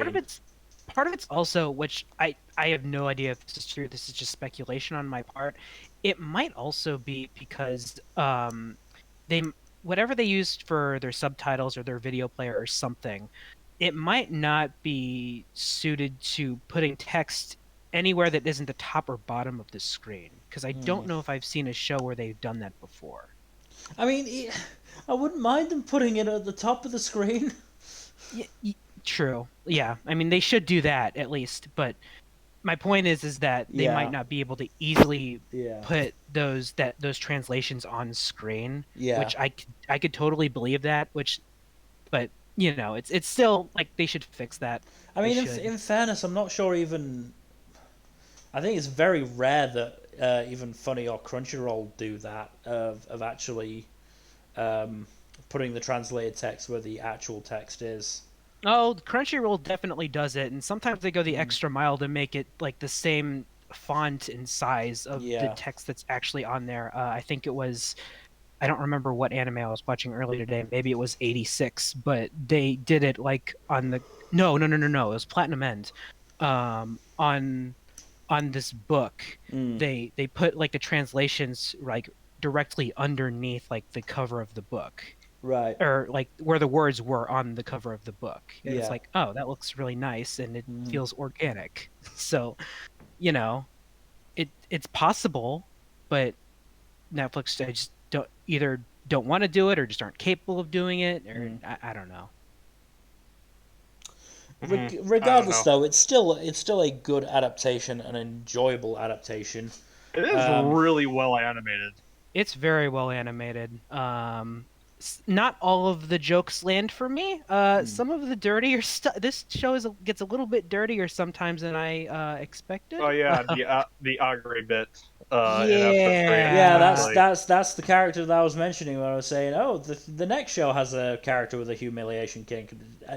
Agari is not that enjoyable of a character, honestly. To be fair, the friends don't start getting good until I think 2 after her. I think. Yeah. So like the one after Agari is not great either, but the one after Agari is terrible, if I recall correctly. Oh, I don't think anyone actually likes the character after Agari. I don't know a single person. Some of Najime's dialogue is a bit dirty as well, in a way that I wasn't really expecting. Yeah. But yeah, and not all of the jokes Najime. hit, but the ones that hit pretty hard for me. Speaking of Najime, there are a lot of gender-related jokes around Najime, and honestly, I don't think they're all that bad. No, I don't. They're mostly fine. It's just some of the dirtier dialogue that they say that throws me off. Oh, Like, most of the jokes around their gender are just like them deliberately being very vague or confusing about their Yeah. gender. No, and that's For shits and hilarious. I horrors. love that. Mm. If you Najimi is if you basically a can if you gender fluid can if you trickster can do god. jokes like that, do jokes like that. Yeah. That's good. I like it. Yeah, no, Najimi is basically an exuberant, extroverted trickster, gender fluid trickster, Yeah. Yeah. and I love that for them. That's Yeah. great, good for them. Like Anifem said that a lot of the jokes were around Najimi were transphobic, and I don't really see that. No. I as the only trans person here, I can confirm that is not true. Mm. Yeah, That is very much not the case. yeah. No, I've seen much worse jokes regarding trans characters, and Also, none of them are remotely like Najimi. I had an agender friend in college who absolutely made jokes like this whenever they could. So Yeah, that seems like the kind of joke that a non-binary, gender fluid, agender person would make to just fuck with people. Yeah. yeah. So But like, I, yeah, no, Najimi is fine. Like some of the yeah. dirty jokes are kind of out of left field, but Najimi is not a bad character. No, I like Najimi a lot. It's just those small bits that are like, but like that I'm aside, also like, not sure how love much them. that actually occurs after Najimi's introduction. I don't think there's a lot of dirty jokes involving Yeah. Najimi after this. Most of the dirty jokes revolve around Aguri and the next friend, Oh if I boy. remember correctly. I do not like the next friend. I mean, It's awful. we can talk about her because she did appear in episode 2, I believe. She appears in episodes Yamaya's the And- worst. Yamai is fucking awful. Like, even from just her appearances so far in the anime, Yeah. she's just, like, incredibly awful towards Tadano. Yeah. She outright calls him trash, like, dozens of times. Oh, her? Oh. Yeah. She gets worse. She gets worse. She's just an awful person. Hmm. Yeah. Thankfully, I'm But fairly no. sure she does go away after a certain point. Though I'm not Yeah, sure if but the we're anime will not reach going- that point. No. I just want It to won't. reassure people that Yamai does not stick around forever. Mai is not, like, a mainstay in the overall story, but I don't She have a is- problem dealing with her, but she's definitely not good. no, she's not. No. She's not good at all. No, she's awful. Mhm. But she is... Well, she is the worst character in the series, like, she doesn't have a lot of company down there in the pit of shame. Like, I'm pretty sure basically every friend introduced after her is at least decent. Yeah. I mean, some of them are one note, but you know they're not terrible. Certainly, they're not terrible people the way Yamai is. It's That's really hard to be as awful as Yamai. Yeah. You will find out when you see her get her like focus spotlight. Yeah. That's good. But yeah, these episodes were overall still pretty good. I liked the I liked the fucking coffee shop guy. That was so good. I loved that gag so much, and I feel so sorry for Komi because like if you go into a Starbucks and you don't know what like the names of the sizes are, or there's stuff on the menu, I can totally like sympathize with that. Yeah. And also like Najimi just like feels so bad afterwards for doing that to Komi. Yeah. Like the two leads, Tadano and Komi, are just fantastic characters. Mhm. Oh Love yeah. them dearly. Whenever Komi like progresses and improves, and Tadano's reactions are just wonderful. Yeah.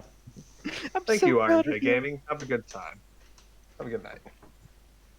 But yeah, No, Well, the Komi is the, just dy- the fucking dynamic between Tadano and Komi is great, and I'm so happy that Najimi has now joined them because they do make such a fun trio. yeah, you gotta love good trio dynamics. I love the fact that Najimi being blanked by Komi made Najimi sick for a week. Yeah, because there was finally a person that they couldn't befriend.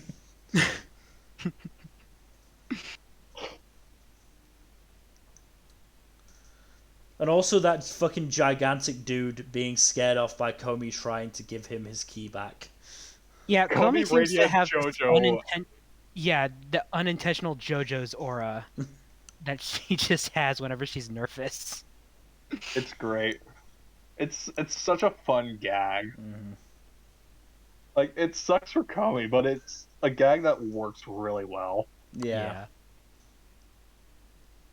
But moving on from one show about wacky characters to another show about wacky characters. Good, you saved it. I wasn't sure how well you were going to do with that one. Lupin III. Lupin is a very wacky show, you must admit. No, you brought it home well. I'm just saying that it did not. I was not confident about the start. That's fair. That is fair. This has been a very like up and down show. The third episode was definitely the weakest one, I think, so far. Have you watched today's episode? I have not. Was it better or worse than episode 3? Worse, I would say. Oh dear, that's unfortunate. I mean, I will. I don't think this really ruins the episode because you have to know it to begin with. It's basically one big reference to an Ernest Hemingway short story. Huh. Okay then. Yeah, like it's really weird. It's really weird. Like, I get it. Lupin is 24 episodes. They can't just have the entire 2 cores be Sherlock versus Lupin, especially considering Lupin has, you know, basically noped his way out of facing off against Sherlock. I don't entirely blame him. No, smart decision, very smart decision. But he basically hears, oh shit, Sherlock's here. Yeah, I'm out. I'm not dealing with this shit. I've done this before. It doesn't end well. Sherlock kind of single-handedly wrecked Lupin's team. Yeah. Oh, so again, Senigata, I love him so much. He's so incompetent, but I love him. He's not even that incompetent. He's just dealing with people better than him. Mm-hmm. Oh, I love Zenigata already. He's just so hilarious. Mm-hmm.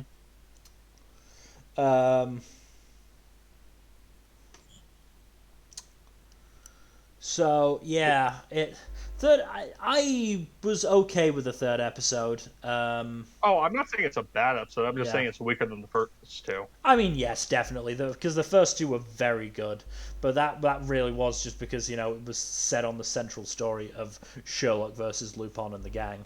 Oh, you've seen the preview for episode 5, right? No, I don't think I ended up watching the preview.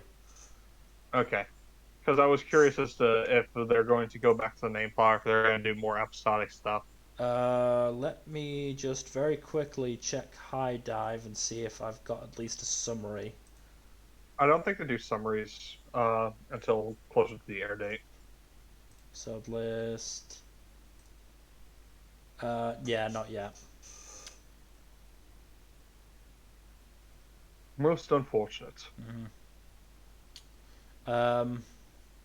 No, episode 3 was fun. I liked the as you can see by the fact that I chose it as a screenshot. I liked the gag with Jigen and Goemon riding the fucking tandem bike.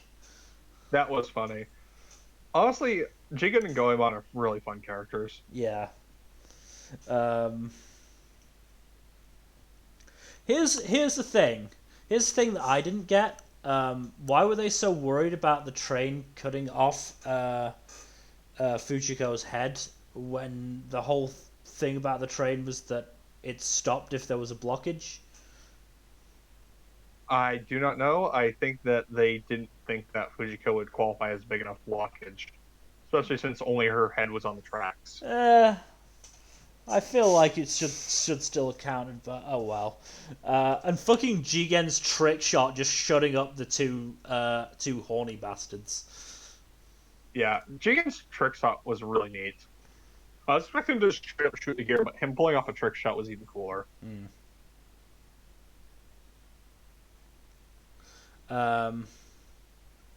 What else is there? I mean, we're still getting, we've got the knowledge that Lupin stood over Watson's corpse. Yeah, that's pretty damning. I'm not willing to say just yet if Lupin is actually the killer. It's possible because, like,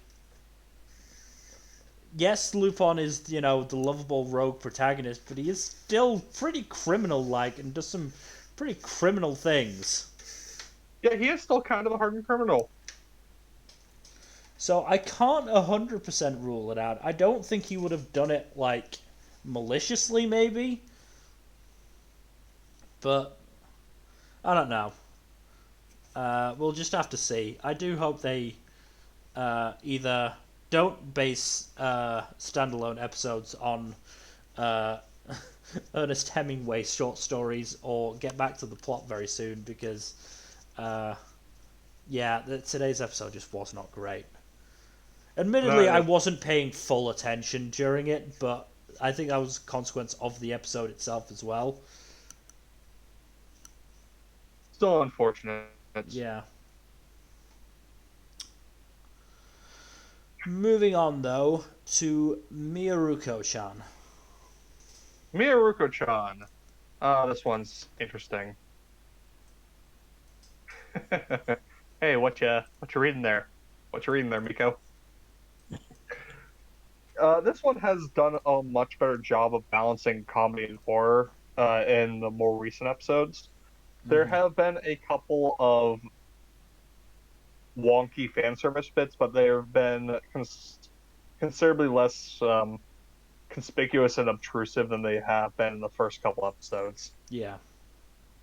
There's also been some really funny gags, like Miko basically faking out this ghost who is stalking a pretty boy by watching a video of some really buff macho pro wrestlers and saying, I really like these guys. These guys are totally my type. And the ghost's like, yeah, okay, you're not a threat. Which is an actual good gag. Yeah.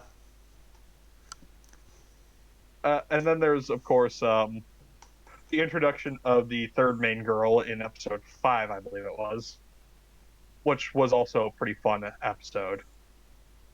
Because it actually has a callback to the wrestling bit, where Miko winds up choking the girl out. Yeah. For noble reasons, but she still chokes the girl out. But there's actually also been a couple of surprisingly touching sequences as well. Yeah. Like, I think it was the third episode or fourth episode where Miko sees her father's ghost and puts some pudding on his shrine because she can't actually talk to him. It's, like, really surprisingly sentimental. Mm-hmm. And I was not expecting that from this show. Yeah. But definitely helped win me over quite a bit. Yeah, no, this is a fairly good show. The horror is actually surprisingly quite effective at points. Like, some of the ghost designs are really fucking creepy. That one looks pretty creepy. Oh, some of them are much worse. Ooh, interesting.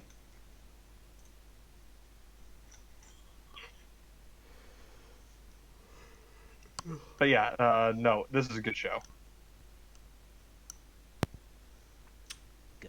Good for it. Moving on to the trash extraordinaire, Mushoku Tensei Jobless Reincarnation. Oh, Mushoku Tensei.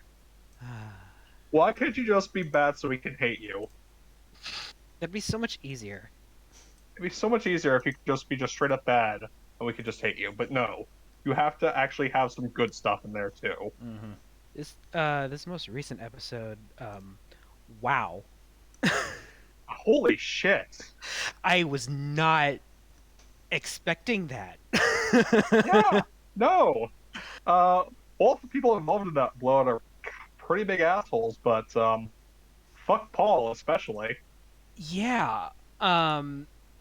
Way to be a dick to your son. Yeah, I mean, to be fair, he's been through a lot, and part of him is in the right for chastising Rudy for that, but he needs to consider, the position he was in. Um, Also, like Rudy had no way of knowing like the circumstances yeah, pretty at all. much. Pretty much, yeah. Like Rudy's very smart, but like he was focusing on surviving and protecting Eris, so there wasn't really much he could do there aside from just getting by. Like they're barely getting by as it is right now. Hmm.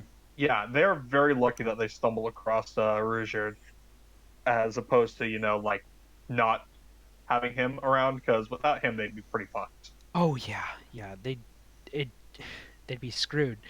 But yeah, that was still like that was a surprisingly raw scene for a show like this that just sort of came out of nowhere. Um, it was really I'm impressed and shocked Yeah. because it Like it that whole argument was like fucking hell. yeah, it made sense, and you know where you have an idea where both characters are coming from. No one is 100% in the right. I think Rudy is leaning on the more innocent side here, obviously, but still, it's like, wow. And then when his sister comes in, and she just thinks that he's just assaulting her dad. She has Yeah, no idea. he hasn't seen her since she was an infant. She was Yeah, like less than a year old.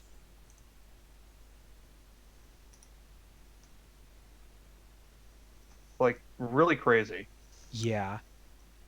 So the show very much impressed me with a very, very surprisingly grounded um, conflict here. Yeah. But that aside, it's still been good. It's still, has issues in the very same episode. Not even like 10 minutes beforehand, Rudy shows his that side of him that none of us like. But Yeah. yeah. I But honestly thought that sentence was going to end with Rudy exposing himself, but oh, Nope. no, not quite exposing himself, but he does do something pretty stupid. Yes, he does something very stupid. Yeah. That's the word for it. Yeah. lacking common sense, stupid, or criminal stupid. Yes. Yes. Good to know. Yes. Yeah. But yeah, bit of character growth here. Didn't expect that. But interested to see how things move forward from here Yeah. because Rudy is not Sure. in a great place right now. Yep. He is Yeah. not in a good place. No.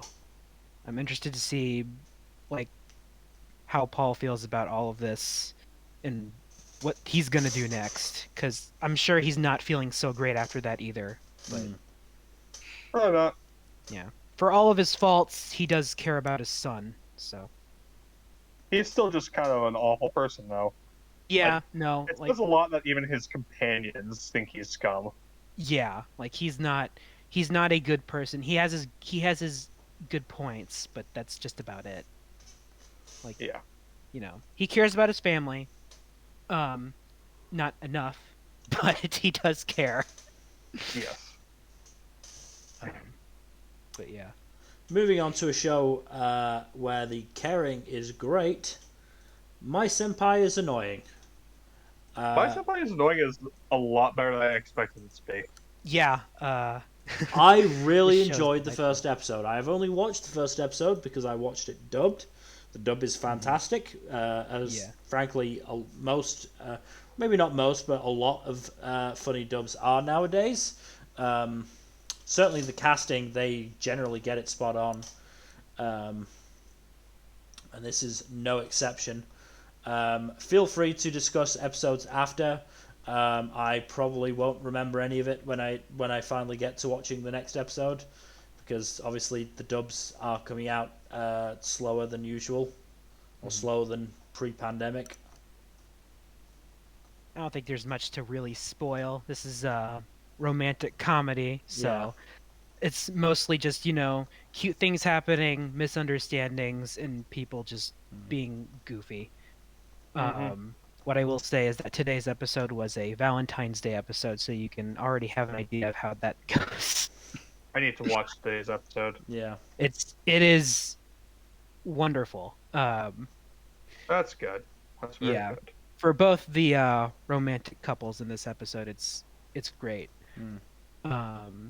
Actually leans a bit more on the supporting characters this time, which surprises me, but it was great. I'm hoping and praying that there will be a White Day episode so that we can see the other side of this here.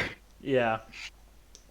I mean, speaking of the supporting characters, I liked the ones that were introduced.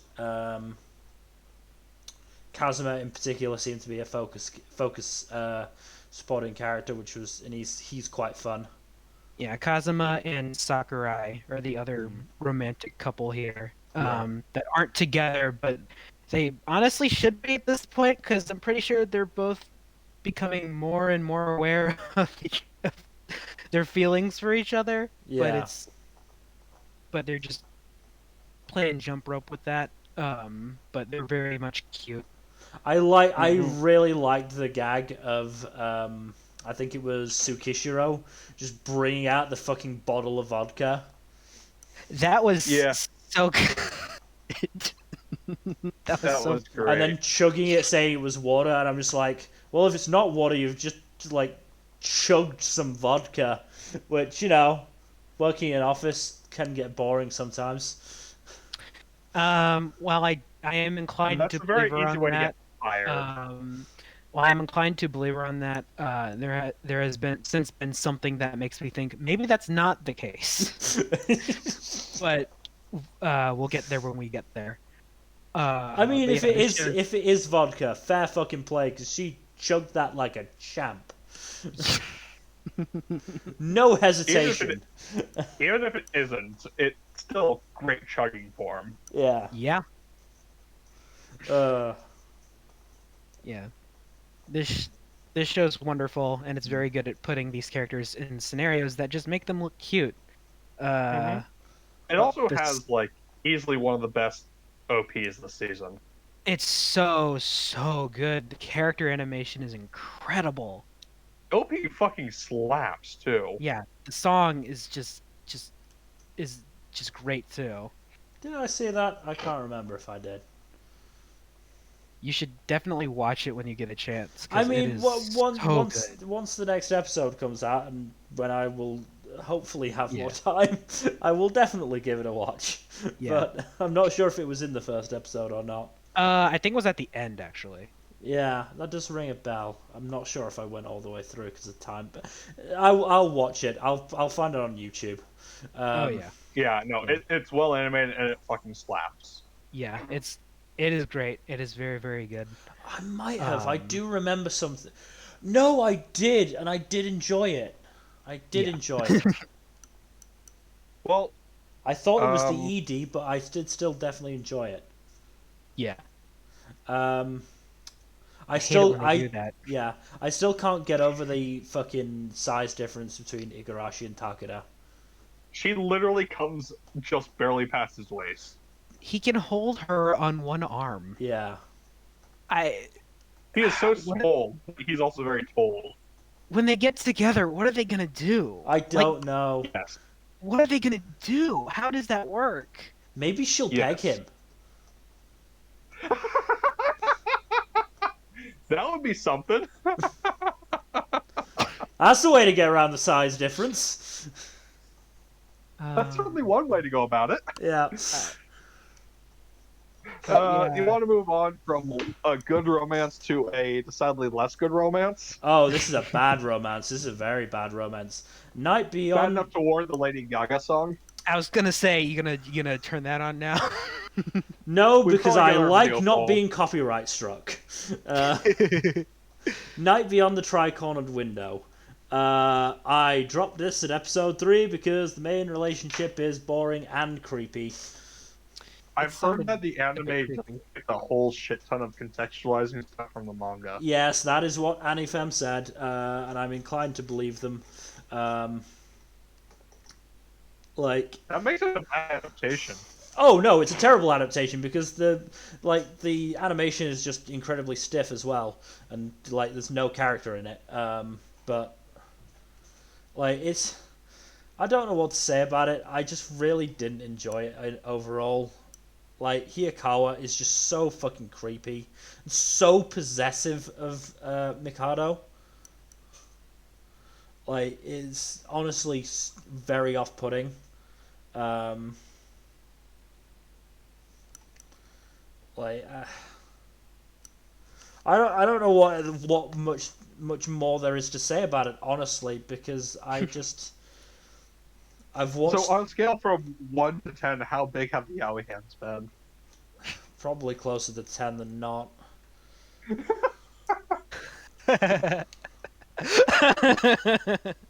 As long as you keep watching this, I'm gonna keep bringing up the yaoi hands. Well, I'm not watching it anymore, so that's the last time. That just Well, means I I have to have pick to it get up one then. more dig in at the yaoi hands, so... I still don't know what the deal is with that, other than maybe most yaoi artists just can't draw hands for the life of them.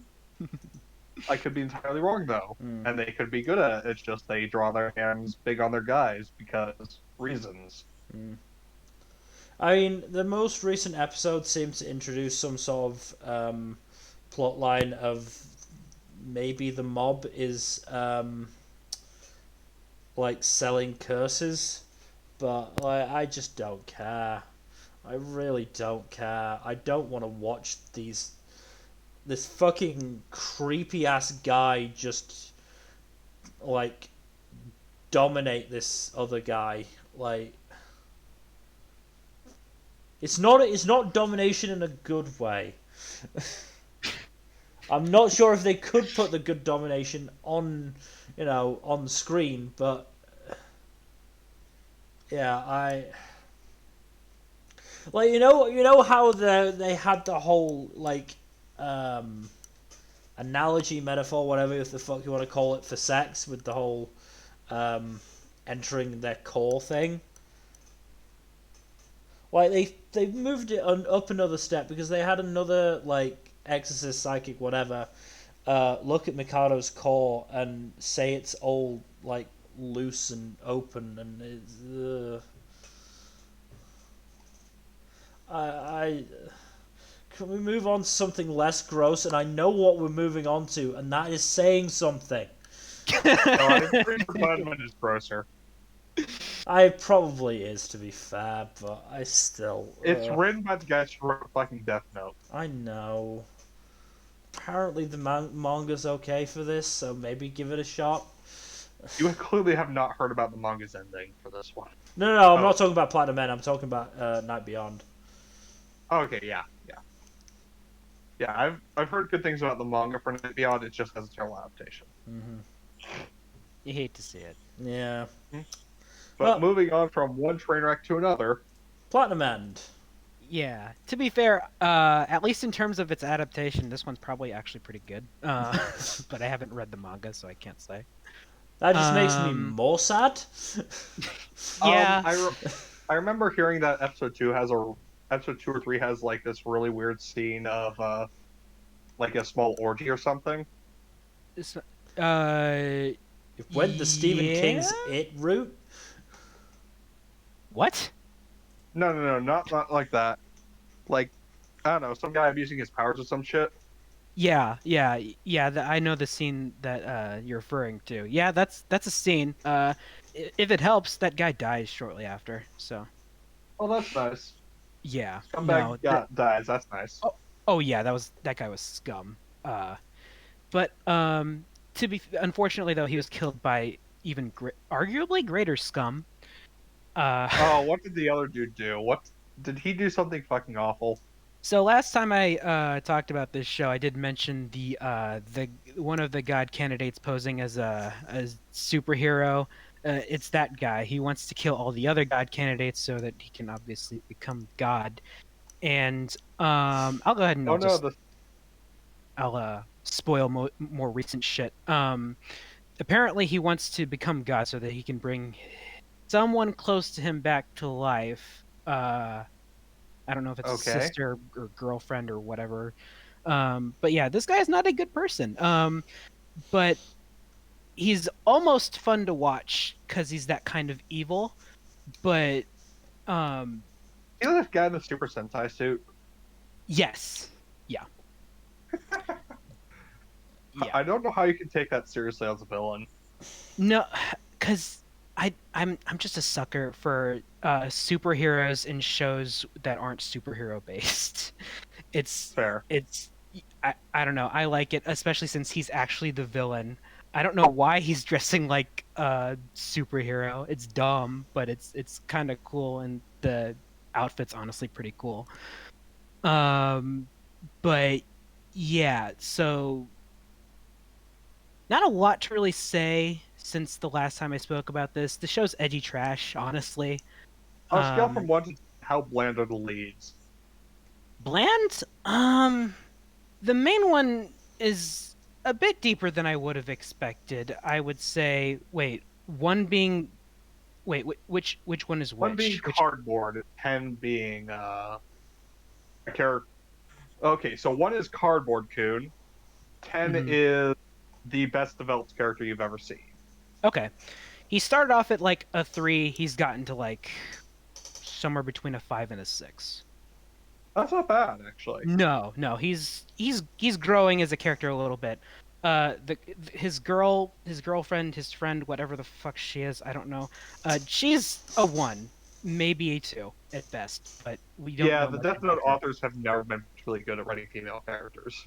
Yeah, to be fair, there's plenty of room to grow. I don't have faith that she will, because we don't know exactly what her deal is. But what I do know is she definitely was not happy seeing a little girl die. By the way, a little girl died. Um, Yay. Oh, did Sentai Guy do that? yeah, so in the most recent episode, was it the most recent one? Either way, one of the most recent episodes, our our mastermind's plan was to gather up all of the, is basically publicly call out all the god candidates, have them gather in this arena or stadium, and obviously kill off whichever ones he could. Some of them show up, and hilariously, they have their own Sentai suits as well. I don't know why they did that. It was a little weird. They didn't have to dress in those Sentai suits, but and they try to challenge him and put a stop to his bullshit. Um, and they end up failing because this guy's apparently pretty smart. There is some interesting head game shit that I do like.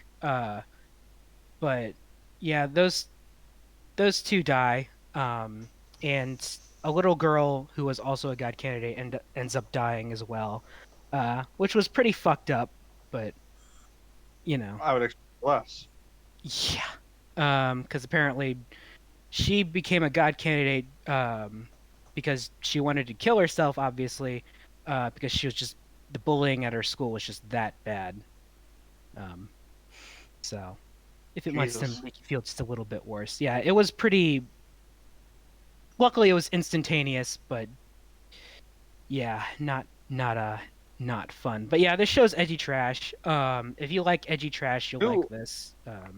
I knew Japan had a bullying problem, but I didn't know it was that bad. Well, I don't know if you've seen enough anime, because there's a lot of anime where yeah, it's that bad.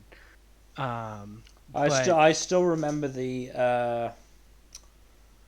oh, I can't remember her name. Sarah from Sarah Zanmai, her song, which when translated is oh boy. It's got a nice happy tune, and then it's talking about how she committed suicide and Jesus. I was thinking about the one show, the one where the guy shaved and then took in a high school girl to live with Oh him. yeah, oh, Hige that one. Hero. Yeah, that one. That girl's backstory also involved her best friend killing herself because the bullying was just that bad. But yeah, this show's edgy trash. Apparently its ending is bad. I don't know anything about it. I'm gonna keep watching it because I am enjoying the ride well enough so far. Don't know if I'll stick with it because I know there's some very not good stuff in it, but I'm here for it for now. I like some things in it. It's not like, I a also masterpiece or anything like that, but I also have to keep watching until the ending just so I can see hear your reaction to the mind meltingness of it all. will it be a complete adaptation though? It looks like it. It's 24 episodes. Oh, is it? Okay, then yeah, it Cour. might very well be complete. Okay. Then The manga already ended, oh so yeah, I knew that. I just didn't know if it'd be complete. But hey, if it adapts the whole thing, good for it, I guess. But yeah, the show is. have fun watching this for 2 cours. I don't. I like it enough to keep going. So that's well, moving from one 2 course series to another. and They could not be more complete different. opposite quality. But ranking of kings, first and foremost, fuck Domas, fuck him. We Yeah. trusted you. I didn't Boji trust to him. hell. Hey, you're only speaking for yourself. I didn't trust him after he fucking made Boji lose the sparring match. You know what? Fair enough. But To be Boji fair- trusted him, and to that's be what's fair- important here. To be fair, Boji couldn't have kept up Ultra Instinct for that long, You say that, but he killed Daida like a dozen times over. Uh-huh. Yeah. Yeah, no, that would have been several lethal blows if they were using actual swords. Yeah. Like, even with not much power behind them, they would still be lethal. Also, Boji is, like, in his teens, apparently? What? Yeah. He's apparently just had really stunted growth. Apparently. He might have something to do with that demon that came out of his dad. That what probably was didn't that? help. That probably didn't help. What was with that? That was I- so weird. Don't That was know fucking yet. I am willing to wager that the demon had something to do with the boss's rise to power, though. I It would hope make a not, lot of but sense. Boss was good. I liked him. Mm-hmm. He at least seemed to Yeah. care about his son and wanted him to be king. Yeah, he loved his son. He had high hopes for him, but unfortunately, he couldn't really, measure I mean, up. he was dead. He couldn't really do anything. He couldn't really do anything about his wife fucking like changing his will. Not even changing it, just ripping his will up and saying, "Fuck that will. Who wants my son?" I mean, to be fair, she doesn't do that until after the fucking demon appears and Yeah. points at Boji.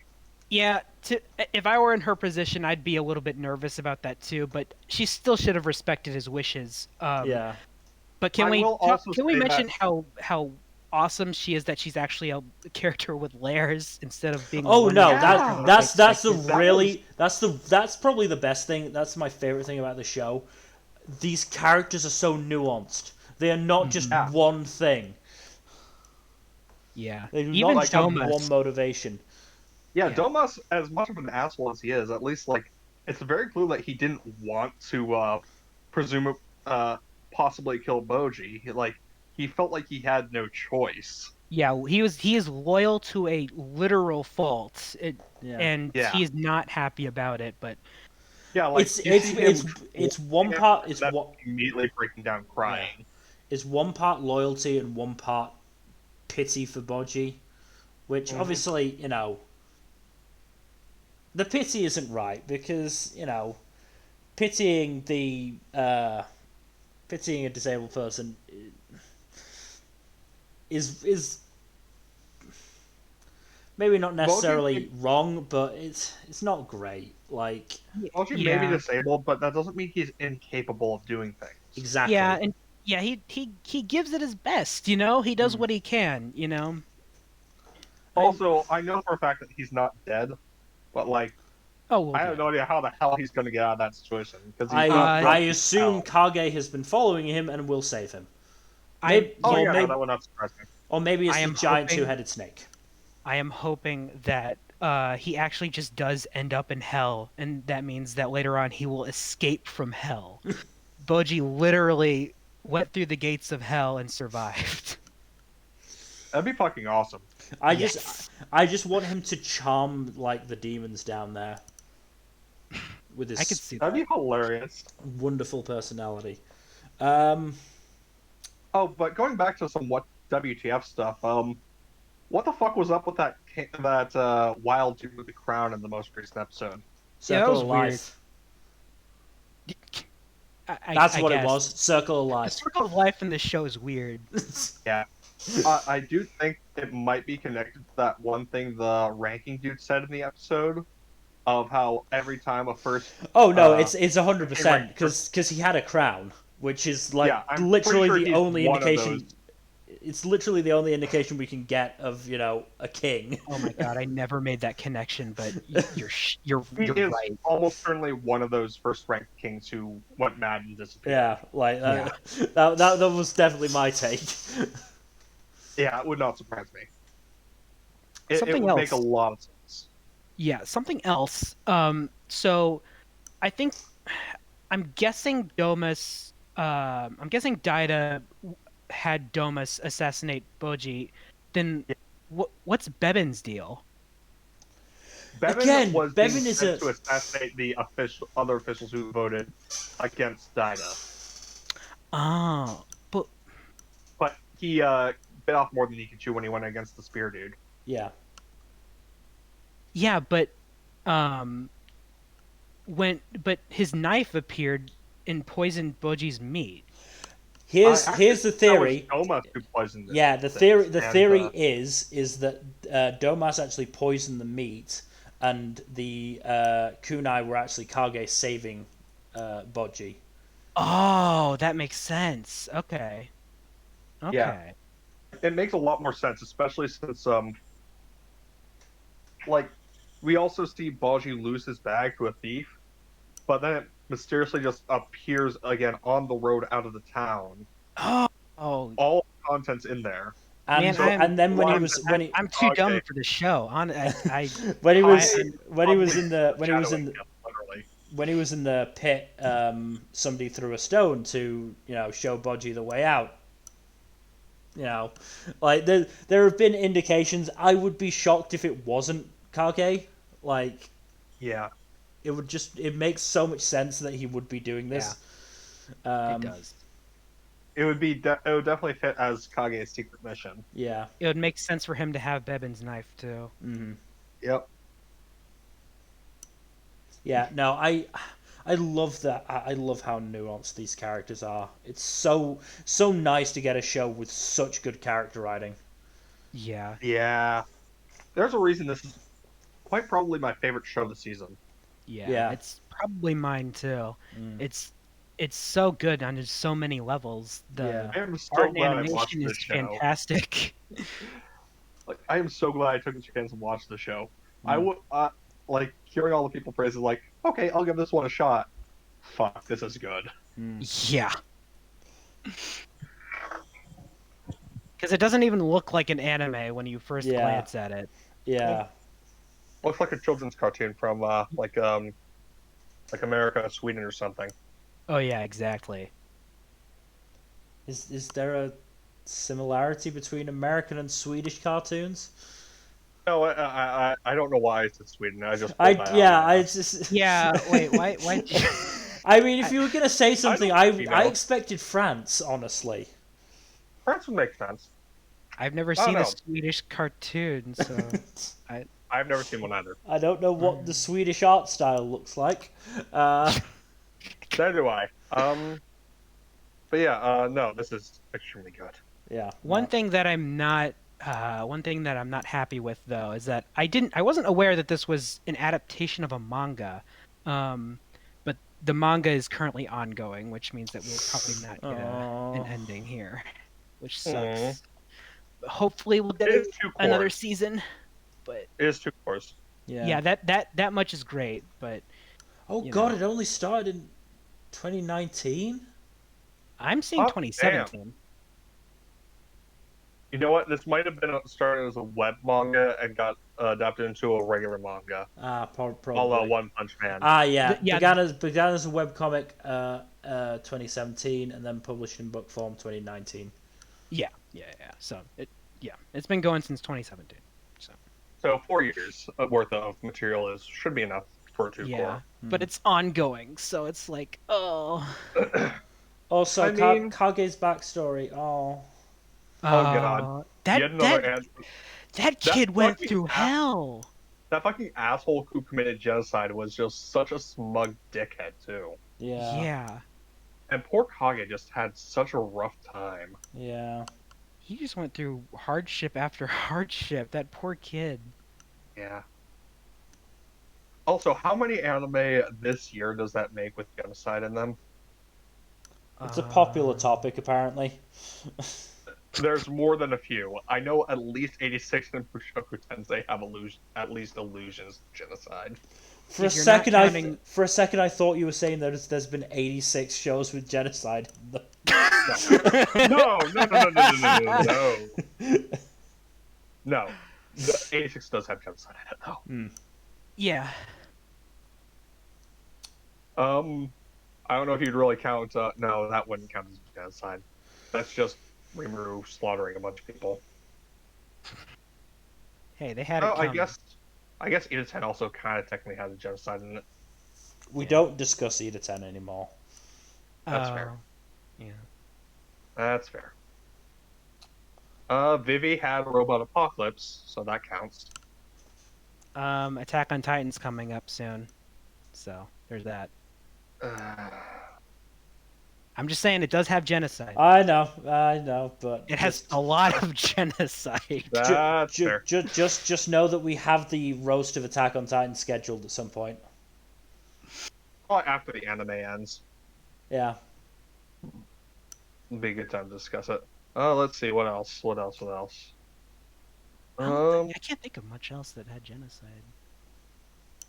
It's still shocking that we can name enough anime to fill a hand. Yeah, and that's just out of the stuff we watched. Yeah. Yeah, a lot of genocide. But yeah, this show's incredibly good. Incredibly good. Oh, Spire Sakai. Spire Sakai also had genocide. But yeah, this is definitely top of my list at the moment. Yeah, anime of the season contender, anime of the year contender as well. Yeah. Yeah. So, please watch. Please watch Ranking of Kings. It's very good. Yes. Moving on though to Rumble Garandoll. I don't hold this in as high regard as I do with Ranking of Kings, but this is still a fun show. Yeah, this show's very fun and very interesting. It's a fucking wild ass show. Most recent episode was weird. Yeah. We have an idol now. Yeah, and she's a rabbit-based idol. Yeah, she's a rabbit. Why is she a rabbit?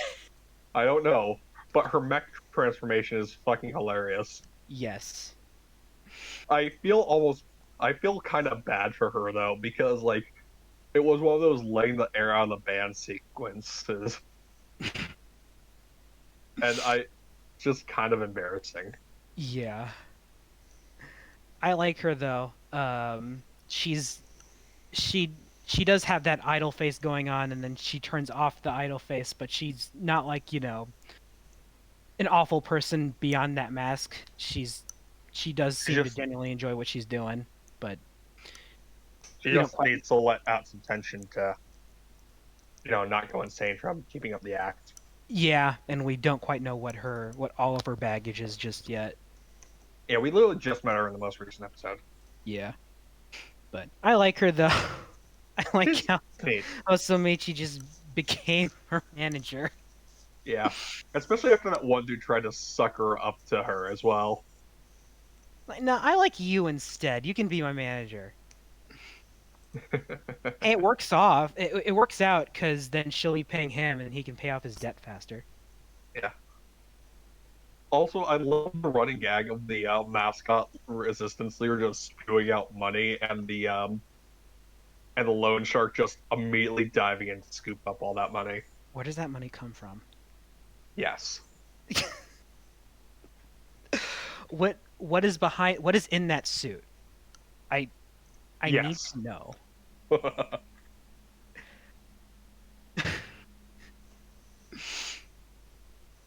But yeah, this show's no masterpiece or anything like that, but it's very fun so far. I'm curious to see where it goes. It is dumb Uh, fun. yeah, it's just dumb fun. It's a good turn off your brain show and just embrace the madness a little bit. Yeah, it's one of the weaker shows on my list, but it's dumb fun, so I'm not going to really complain too much about it. Oh yeah. And who knows, maybe it'll do something special by the end, because I see a little bit of that potential here, but we'll have to wait and see.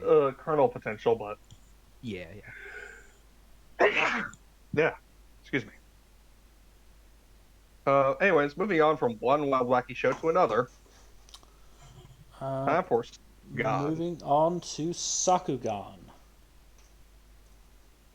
Now, as much as I enjoyed the show, there was that one bit in episode 4 that I really did not like. Yeah. Which one? The one with the really gross bisexual villain who threatened to shove the pair of anguish up his minions' asses. Yeah, wasn't big on that either. And the fact that it was a real world torture device was not great either. Yeah. You do know what the pair of anguish does, right? Yeah. Opens I was going up. to say, yes. It's not a great time. Yeah. Put it this way, Bones the TV show, said that if you stuck it in somebody's mouth and opened it, you could literally, like, destroy their skull. Break their jaw. Yeah. Yeah. Yeah, it's not a fun thing. But yeah, no, that antagonist was very gross and unnecessary, and I hope he's a one-off. Yeah, me too. Also, Gagumber was kind of so.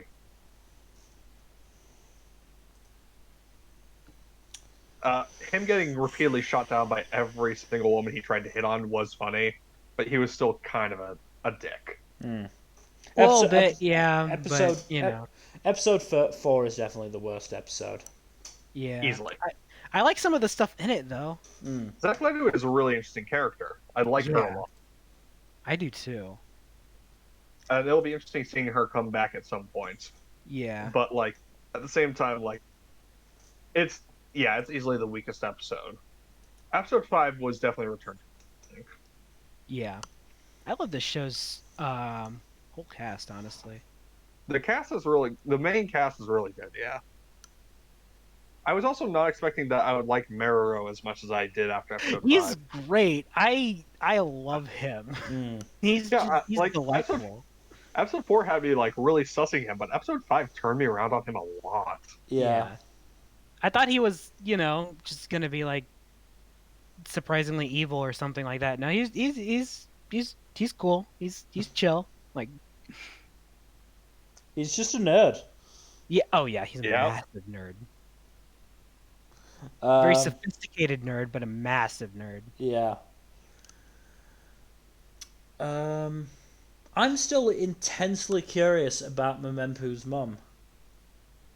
Yeah, me too. And I think that the reason why I can sort of get around Gagumber's behavior in that episode is because I'm wondering what happened with her. I'm starting to. I think it's mentioned in episode 1 that she left him, but it's been mentioned a few times. It's been mentioned a few times that she left him. I'm starting to wonder if she's dead. Yeah, I don't think I believe that she left him. That's a little too easy. Well, she might have left him and then died, and that might be why he's hung up on it.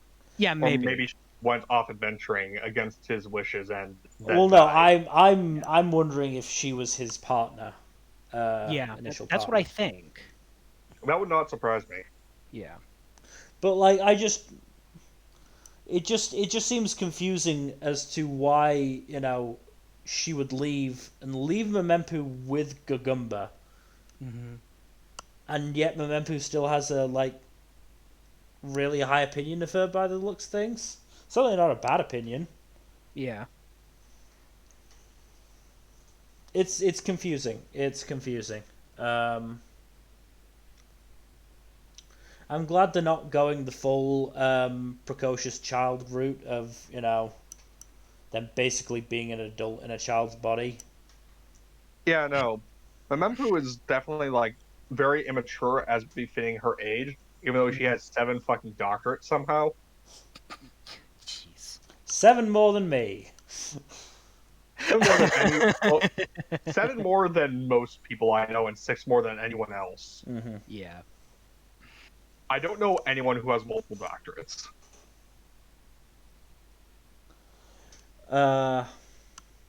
One is hard enough. Mm-hmm. I was wondering in episode three when Memempu left her bag behind after being attacked by those cockroach-like kaiju. I was wondering if that was going to be sort of a wider story thing, but no, it just, Gugumba just picked it up and it reappeared in their mech. Yeah. I sort of expected that to not get that back. Mm. But no, she got it. I'm kind of glad she got the backpack back because it has that sheep toy that is actually really neat. Yeah. It's been incredibly useful. Again? Tony. Yeah. The perfect name for a sheep. Yes. So it's maybe Sean. Well, clearly Memempu, as smart as she is, isn't great at naming things because the sheep is called Tony and the mech is called Big Tony. He's very that creative and explains. original. Oh, because it's blue. Okay, yeah, I get it. That's funny. That's funny. That's very funny. Mm-hmm. Yeah. Also, I think you say that's she's bad at naming things. I actually kind of like the name Big Tony for a mech. Big Tony is a good name for No. I'm not saying the name Big Tony for it is bad. It's just the fact that she has 2 things that she's named, and she's named them both Tony. Yeah. Well, hold on. We need to see if she finds something else and names that, like, Little Tony. Mm-hmm. Big, but not as big as the mech Tony. Yeah. And then of course Large Tony. And then of course Small Tony. Yes. Tiny Tony. Tiny Tony. I'm trying to think what else has really happened. Minor detail I really liked. I think it was in episode 4. I really liked in the city that river is completely just digital. Yeah.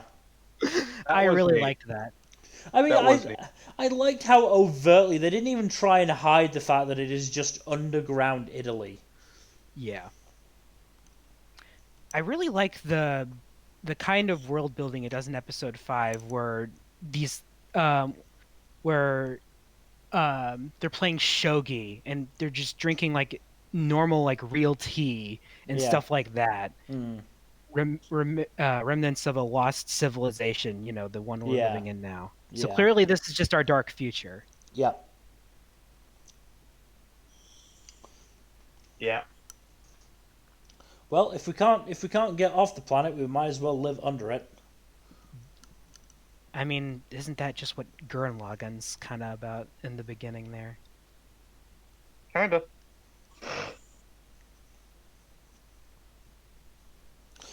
Some of the facial expressions are also really good. Oh yeah. Oh yeah, no. Memempu especially has a really good reaction face. Mm-hmm. Yeah. I really like the music in this show as well. The OP slaps. Honestly. Yeah, the OP is great, but some of the general just background music is also just really good in certain points, where it just really sticks out, but in a good way. Who's doing the music for this? Tatsuya Kato. Oh, they've done quite a bit of stuff. Did the music for Dr. Stone. Oh, okay. And for all the free stuff. What else? Review Starlight. There we go. No wonder you like it. No fucking wonder. Yeah. It always comes back to Starlight. It always revolves around. Starlight. But yeah, good show, very fun, very unique. Wondering where the heck it's gonna go because I have Yeah, it no still clue. has over half of its runtime left. Yeah, No idea what the hell it's gonna do. yeah, a lot of mysteries that need to be solved, and I'm Is this very slated curious to be? about the answers. It's gonna be one core or two core?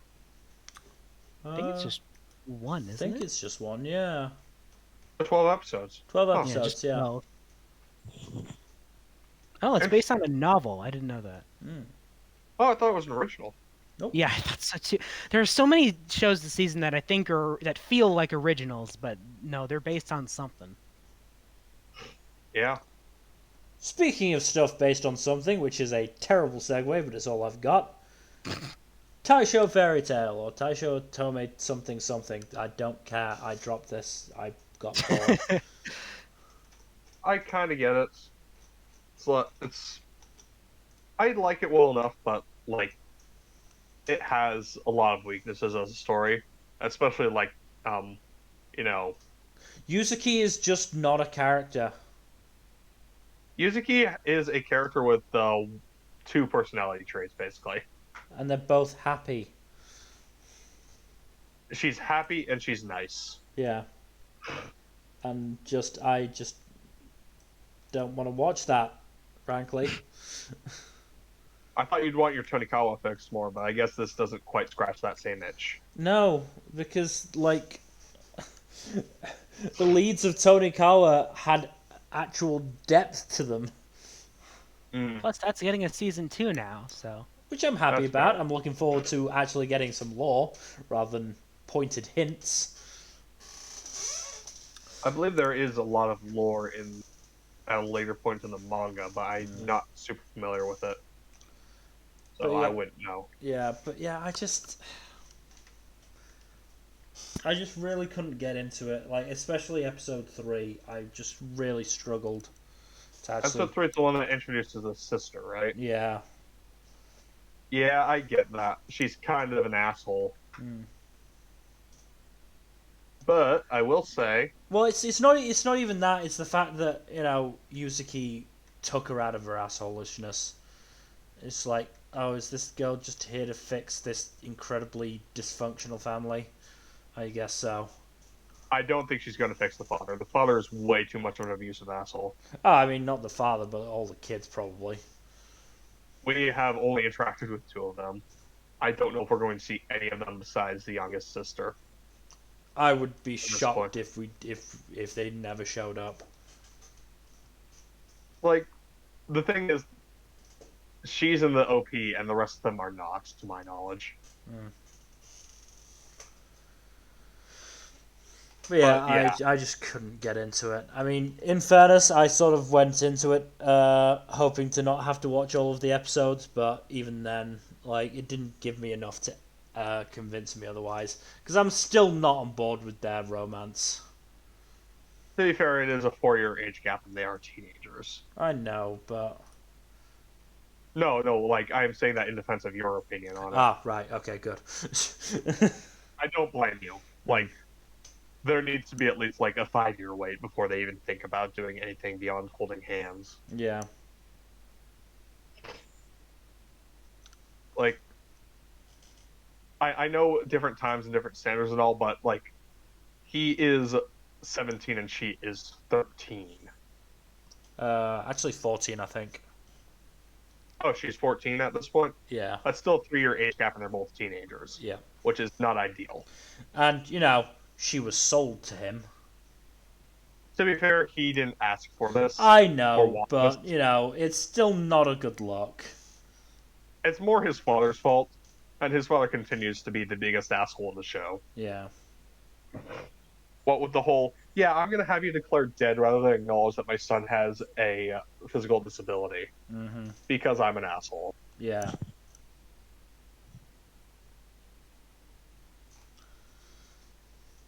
So yeah, I get it. I enjoy this well enough.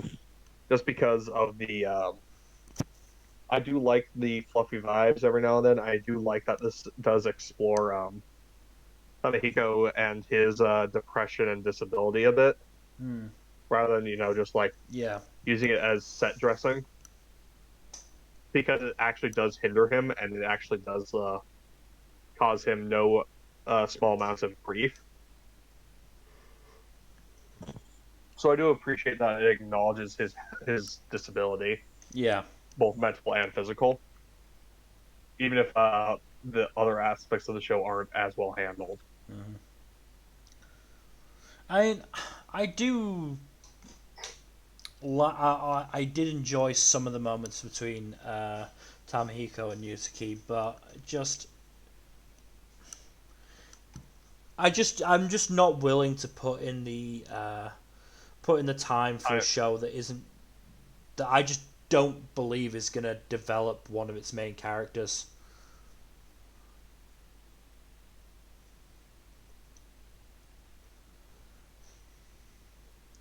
Um, but that's all I have to say. Mm-hmm. Moving on to, as I have now been informed, it is pronounced Takt.Op.Destiny.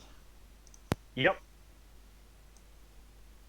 It's a music reference. I mean, it makes sense. Yes. I do like these characters a lot. Yeah. Yeah, these characters I are very great. much like, yeah. Lenny especially is really nice. Lenny was fun. Is great. I love him as a mentor. Also, I got a little bit of a gay vibe from him. I don't know, but no, he was at the very least camp. Yeah. Oh yeah. Yeah, no, he was very least quite flamboyant, and yes. I mean, if he was stated to be gay at a later point, I would not be surprised. But Yeah. honestly, if he is gay, he is a pretty good example of gay rep. Yeah. Yeah. Because it's not like his whole character at all. And best, he doesn't die. Like most mentors. Well, hold up. It's still very early days. Okay, fair enough. Well, we'll see. I pray it doesn't happen, but That said, he and Titan have literally been curb stomping everything in their way. Yeah. I also love the dynamic between Lenny and Titan. Yeah. No, I mean, I just love Titan. Just the fact that during that fight in the casino, you can see in the background Titan just kicking the shit out of one of the D2s. Like, not even trying to kill it, just keeping it alive, but just beating the shit out of it. Yeah. The most recent episode was interesting. I mean, on the one hand, we got Valkyrie. I think it's just pronounced Valkyrie, who is an interesting character. On the other hand, we got Sleazebag McDoucheface. Yeah. Schindler? Which is Schindler. Yeah! His name was Schindler! I didn't realize his name was Schindler, and now it's coming to me, and it's just like, okay, you have a character called Schindler in charge of a train. Yes. And on the other hand, his companion is literally named Hell. Yep. And she is a sexy, scary lady. Yes. And I don't know how to feel about her. Very sexy, very scary. Yeah. Yes. Yeah.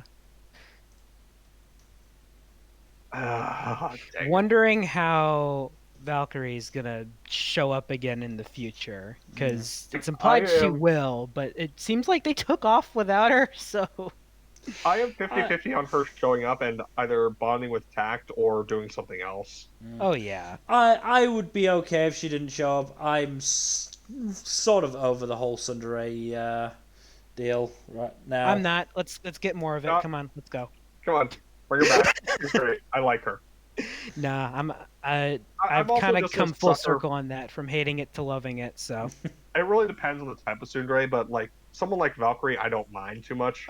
It's when they get hyper violent that I start to take issue with it. Yes. Unless it's like handled in a specific way. Yeah. Like a very parodic way, but this is not that. Mm-hmm. It's not that violent either, so that's good. I mean, the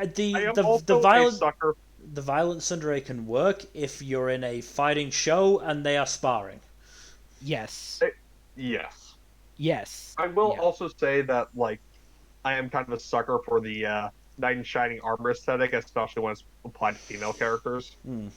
Or or if the protagonist deserves a beating every now and then, Yes. if he Or if deserves it. it's, like, explicitly supposed to be, like, obscenely over the top in Yes. every regard. Yeah.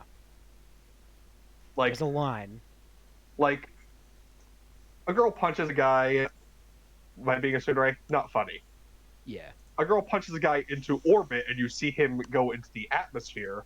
That's kind of funny Yeah, that is because pretty it's so funny. over the top as to be like not physically possible. Yes. Take it a step further and don't have that character appear again for the rest of the episode, and then the next episode he comes crashing down in a meteor. That would be funny as hell. But back on topic. Yes. Poor Anna is just stuck with a whole bunch of idiots and or nefarious schemers. Yeah. She, like, the only sane person she was interacting with this whole time was Lenny. Everyone else has just been, like, making her life harder. And even then, Lenny leans right into the chaos. Yeah. He's sane, but that doesn't mean he can't ride the wave. Oh, yeah. Exactly. I did. I did love. Also, I liked the gag of Destiny going out and to fight D2s and just breaking walls and stuff. Yeah. I like that gag. There Yeah. is a door. I'm just waiting for someone to just point out a door and say, like, there was a door right there. No, I what I mean, want is for her to run out breaking a wall, and then a minute later break another wall back into the building And then instead of points going out through the the whole door. charade. I mean, Yes. when they were on the farm, when she headed for the window, like, I thought, oh, she's just gonna break through the window. That's pretty shitty, you know, breaking a window. And then she just takes out a section of wall. Also, yeah, I did not trust that mayor one bit. Oh no, he came across super shady. Like the moment we saw him. Yeah. There's just a look, you know. Mm-hmm.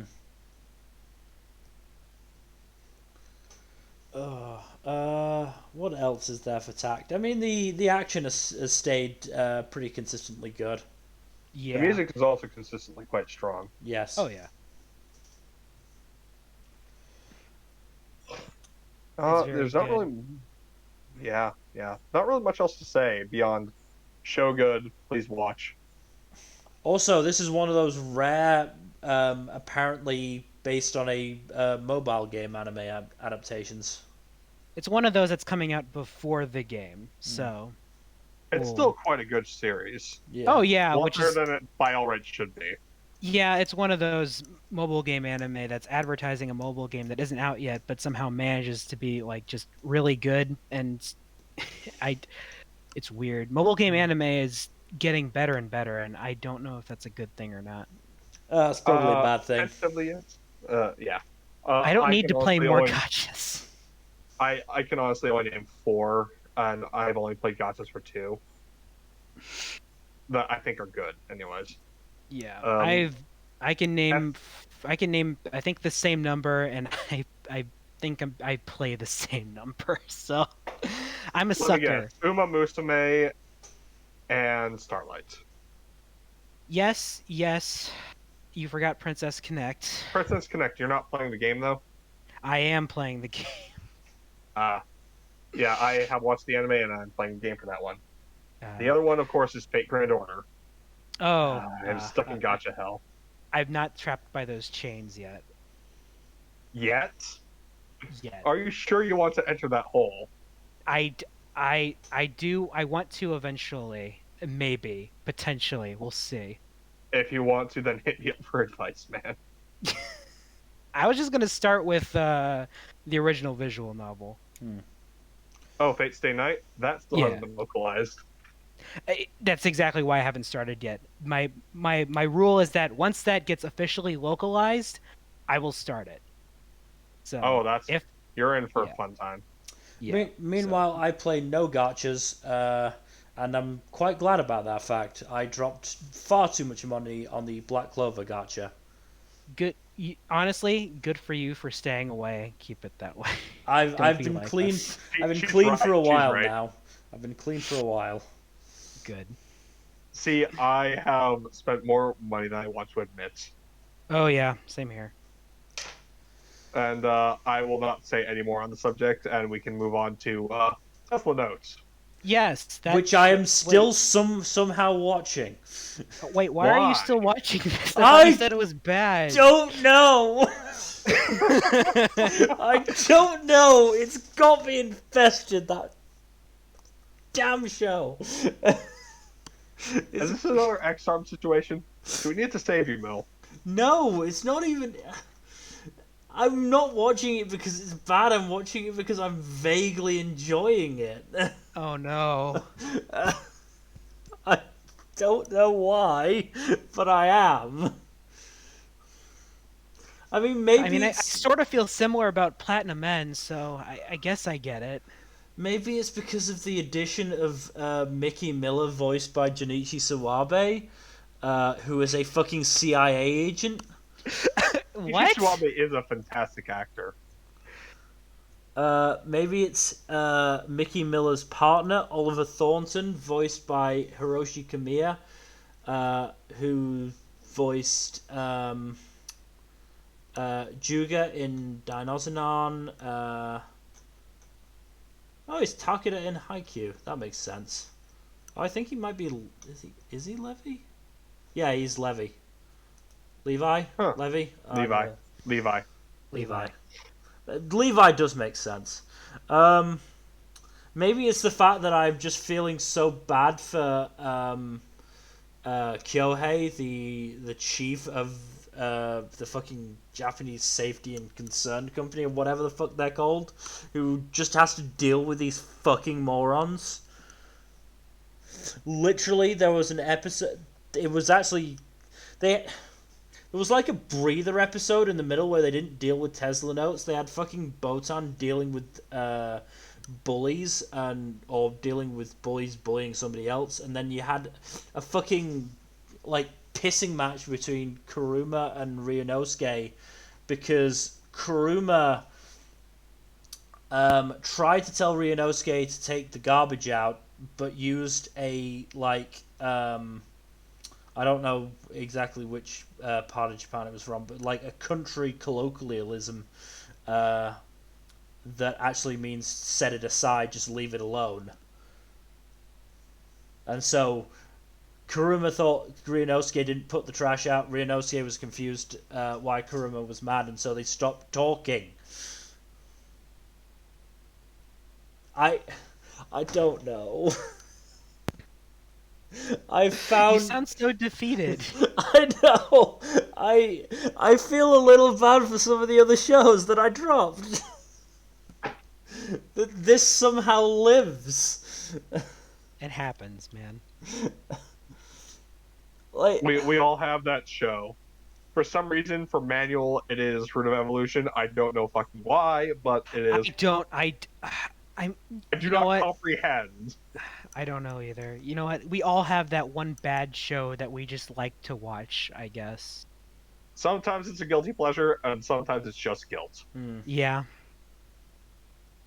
I'm genuinely still watching this. I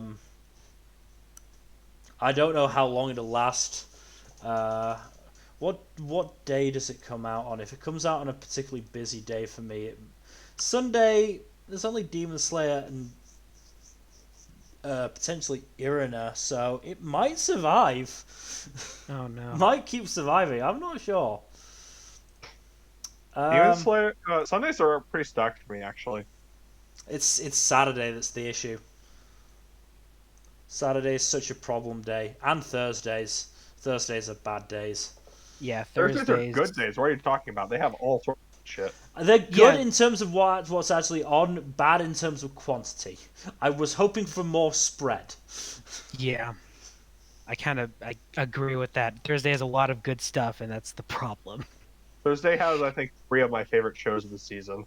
Yeah. Meanwhile, Saturday gives me fucking Blue Period, 86, Senpai is Annoying, Lupin III, and World Trigger all on the same day. I am watching all but one of those. And you should watch World Trigger. Maybe. I might just read the manga instead. Manga is very good. Manga's good. Yeah, I mean, they got in a pissing match with the CIA agents, like, and eventually somehow won. Oh, that was right. The most recent episode ended on a cliffhanger with Kuruma possibly being shot. Oh wow, that is a cliffhanger. Yeah. I mean, it's vaguely enjoyable. That's what I'll say about it. It's vaguely enjoyable. They still don't know how to do shadows. They still sometimes don't know how to do lip flaps, but they're doing it. I do still enjoy the fact that sometimes they do just turn to 2D for the faces, because it makes the faces look that much more expressive, like in the screenshot. Why do anime still do this? Literally, Because... Botan walked into a hotel room with the main bully and her college boyfriend. Started to threaten them until the boyfriend's towel came off, and then she freaked out. Yeah. Why? Moving on to a show that that I thought or didn't realize was this problematic. Vampire Dies in No Time. Oh no, is it problematic? Well, it's another one of those that's in the transphobia realm, apparently. Oh god damn it! Yeah. So episode 3, unfortunately, has a very long segment dedicated to a very unfortunate gay stereotype character, and there's also a transphobic joke, I think, in episode 2, where a guy laments what would happen if his editor came for him and thinks, "I'm not ready to be a woman," because he thinks the guy's going to chop off his dick. Stay classy, no. anime. Stay classy.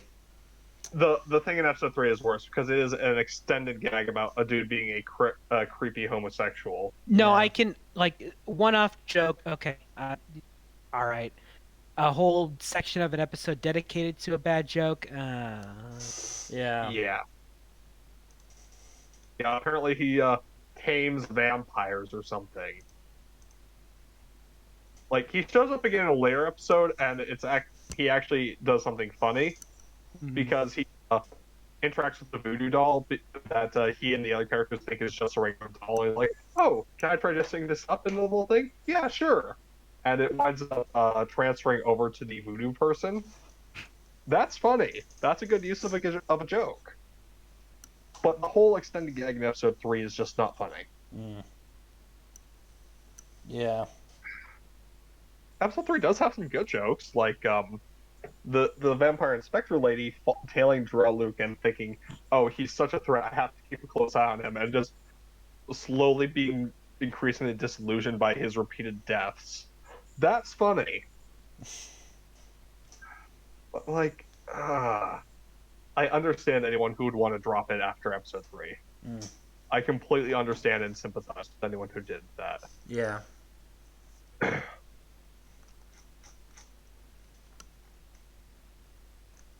You gonna stick with it for now, though?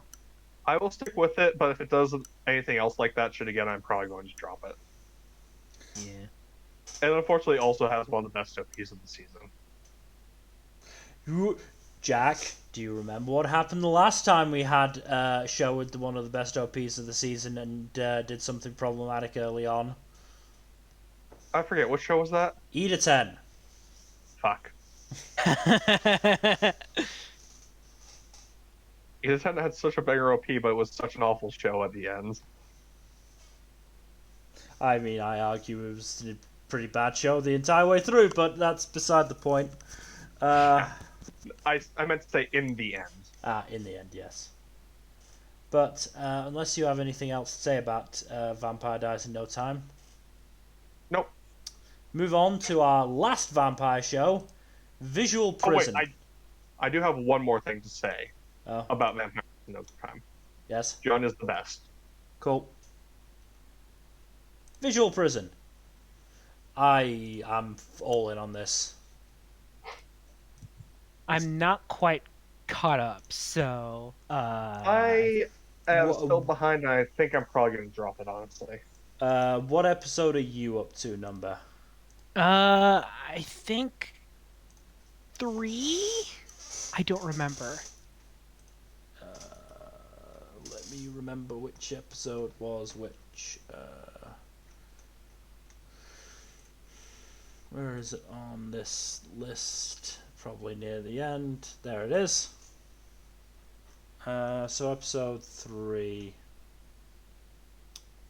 That was the one that introduced Robin. Okay, no, then I think I'm at episode 2 still. Right. Okay. So yeah, I'm a bit behind, but I do plan on catching up. As this is like I don't mind if you spoil stuff though. Okay. It's not really a show that really cares too much. It's not taking itself seriously. No, I Yeah. can't imagine. So, again, it's not really a spoiler because frankly, it doesn't do anything to hide it. So we are introduced to a character called Robin, who, as it turns out, is the Goth Shoda's twin brother. Okay. And Goth Shoda was very jealous of his brother because his brother can sing like an angel.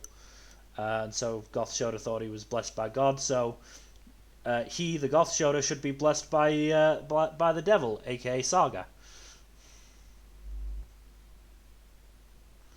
Okay. After some, anguished dialogue, Goth Shoda turns his brother into a vampire. All right. Well. Apparently breaking vampire law doing it, because he fed on him as a human. I'm not really sure how the vampire turning process works. It's not. I'm more curious about vampire law. So there is apparently two. What was the two main laws? Two main laws: you can't feed on humans, and you can't tell humans about vampires.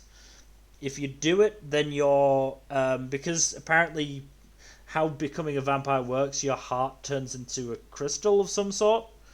And if you break one of the rules, your heart gets a crack in it. Do it too many times and it breaks and you die. I see. Okay then. Yeah. This has lore behind it. Of course it does. This stupid fucking show where like they're pulling microphone swords out of tattoos. It has lore behind it. So yeah, Robin ends up living with Ange, Eve, and Gil, and ends up joining Ange's group, Oz. They end up. I don't want to say Shanghaiing Eve into it as well, but it seemed very abrupt. And in a different light, could be seen as slightly manipulative. That's not good. I mean, it's not. I'm exaggerating. Sure it's not that bad, I'm but exaggerating, to be honest. Yeah. But like, Yeah, it's like you can't take anything in this show seriously. no, you can't. It has a fucking panda cat, voiced by Tomokazu Sugita, That's fucking hilarious. aka Kagiura in World Trigger, Adelman in Slime. Who else?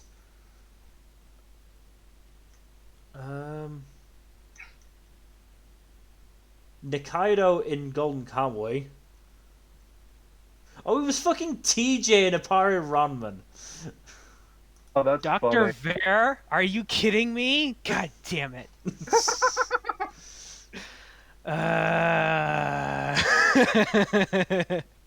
Dr. Bear is a fun one. Oh, he must have had a blast with that. And then in the most recent episode, they end up recruiting Gil, who was been very sad most of the show because first when he was part of the OG Eclipse group with Dimitri, Saga, and Hyde. Like, he just basically lost his passion for singing, I'm fairly sure. And then he started singing outside, and some random dude heard him and re-sparked Gil's love for music. And then the dude died. Oh, what a tragedy. Quite abruptly. The way you said that was abrupt. Like, I wanted to match the air of the show. And Fair. And quite frankly, I'm like 90% sure this dude is Ange's dad. oh, Oh boy. Or was Ange's dad before he was killed. that's complicated. Tragically, Oh, as wow. all anime dads are. Or that or evil. Or both. Yeah, Ange sings a song, convinces Gil, and now they're a group. Oh, Eva's They're dating. Awesome. Eva's also a vampire hunter. Wait, what? So he's a vampire who hunts vampires? Like Blade? Eve's gender is not 100% certain. Yeah, that Okay, I so was a little they. confused on as well from what I watched. We'll I'm use like, they pronouns then until we know. yeah. The subtitles are not sure. They use they them Oh. pronouns. So Okay then. That's nice, but also wow, that's how you know it's unclear. yeah. Is this this might just be another game of anime boy or girl though. It very much could be. Yeah. Honestly not sure. Honestly, a lot of these characters are anime boy or girl. There is a lot Yeah, of there are a couple of them where it's like, wait, what do they identify as? I mean, there is a character literally called Elizabeth or Beth, and the Mal character summary is using he him. I mean, to be fair, some of them just might have. Some of them might be like drag queens who have female stage names. I honestly don't know. These names are fucking insane. Yeah. Just looking at these names, I went into it in the premiere stream. I'll do it again. I'll just go through the cast. Guilty Brion, Elizabeth Verve, Mist Viva, Mist Flav, High Jaya, Robin Lafitte, Saga Latour, some of these are fucking stripper names. Eve Louise, Jack Moten, Dimitri Romani, and Anjuki. I still stand by my position that most of these are stripper names. Yeah. yeah, probably. Goth Shoda, aka Jack Moten, is voiced by Shogo Yano, aka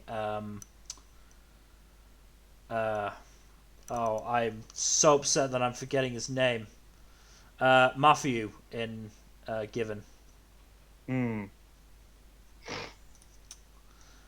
So yeah, we you know he can sing. Yeah, this is an incredibly dumb show, but I'm enjoying myself. It helps. I've enjoyed what I've watched so far, even though this is the dumbest thing I have seen this year. No, X-Arm was this year. It was? Yes, wasn't it? X-Arm was winter. I thought it was. There's no Was winter. What? Hold on. What? No. That's X-Arm was impossible. Oh my X-Arm was god. winter. What is this year? Insane. This year has been insane. Oh, It says a lot that your sense of the passage of time does not compute. Oh, okay. Yeah, apparently X-Arm was this year. Never mind that this is still up there though. This is still incredibly stupid. No, Oh, yeah, no, it's 100%. fucking musical vampires. Of course it's dumb. Also, That doesn't mean apparently, it can't be fun. it was created by apparently one of the creators of Symphogear. So That That makes does not it just makes so much sense. that lines up so much. Yeah, So you need to watch Symphogear at some point. I will. I will. I'm fairly sure it's on my catch-up list. Let me check. If it's not, please add it. Please add it. Yeah. I'm almost Even if certain you I don't did get add to it it. anytime soon, just slap it on there and get to it one day. It is on there. It's just quite far down. Yeah. That's fair. That's fair. There's a Yeah. lot of stuff on the list. Yeah. Do you want to move on from one show to the next, or are you still on this one? Is there anything else I want to say about Visual Prison? Um, not really. Let me just check the episode list to make sure I'm not forgetting anything. Oh, I mean, the fucking the vampire that Eve hunted in episode 4 is just very hammy. Oh, that's fun. So Good. that was very fun. Yeah, no, I'm just all in on the show. Good. I'm enjoying what I've seen so far of it as well, even though it's like I said, really just It's really stupid. No, it's super dumb. I'm not even gonna But try. this is the kind of try and dumb defend that I it. need in my life. Yeah, this is the It makes fun. me feel better about my own writing. This is the honestly. fun kind of dumb. Moving It's something on. that makes me feel like, you know what? My writing isn't all that as bad as I thought it was. Moving on. Oh, there was. I should mention that there was little bit of twincest subtext between Goth Shoda and Robin. Aw. Little Wonderful. That is just fantastic. Keep doing it, anime. That's clearly what we need. Anime, keeping it in the family. Yep. Sorry, I had to. bit. But Love the one you're with. move. To be fair, they don't love each other. They hate each other. Well, Goth Shoda hates Robin. Robin loves Goth Shoda. I'm not saying his name because A, I'm struggling to pronounce the last name, and B, I like Goth Shoda as a name anyway. And it fits. Moving on though to World's Best Assassin. Not right. watching this, but I'm depending on what numbers says about this, I might watch it. Yeah. So, not a lot's changed since the last time I talked about it. It's still more solid than I think it deserves to be. It's just really good. I will say though, there is one yikes thing that came up, I think, in episode 4. Anyway, Yeah, there's one yikes thing. So the plot of the episode is that it basically begins with there's this young girl who was basically kicked out of her house. Turns out this country is terrible. This one neighboring country to the main one is terrible, and is ruled by an asshole who leaves everyone in poverty. The family can't feed all their mouths anymore, so they basically threw out this kid so that they can save food. So yeah, leaving her to die in the colds of winter. And then of course our protagonist happens to find her. To give a bit of context, our protagonist also happens to be searching for someone with a high amount of mana. So, and this girl just so happens to have a high amount of mana. So it's like, okay, this might work out just perfectly.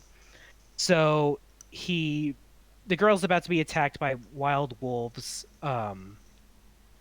He saves her, gives her some food, and is very much straight with her. Is like, hey, listen, I can get you out of this situation but I'm gonna be honest. What I do is I kill people.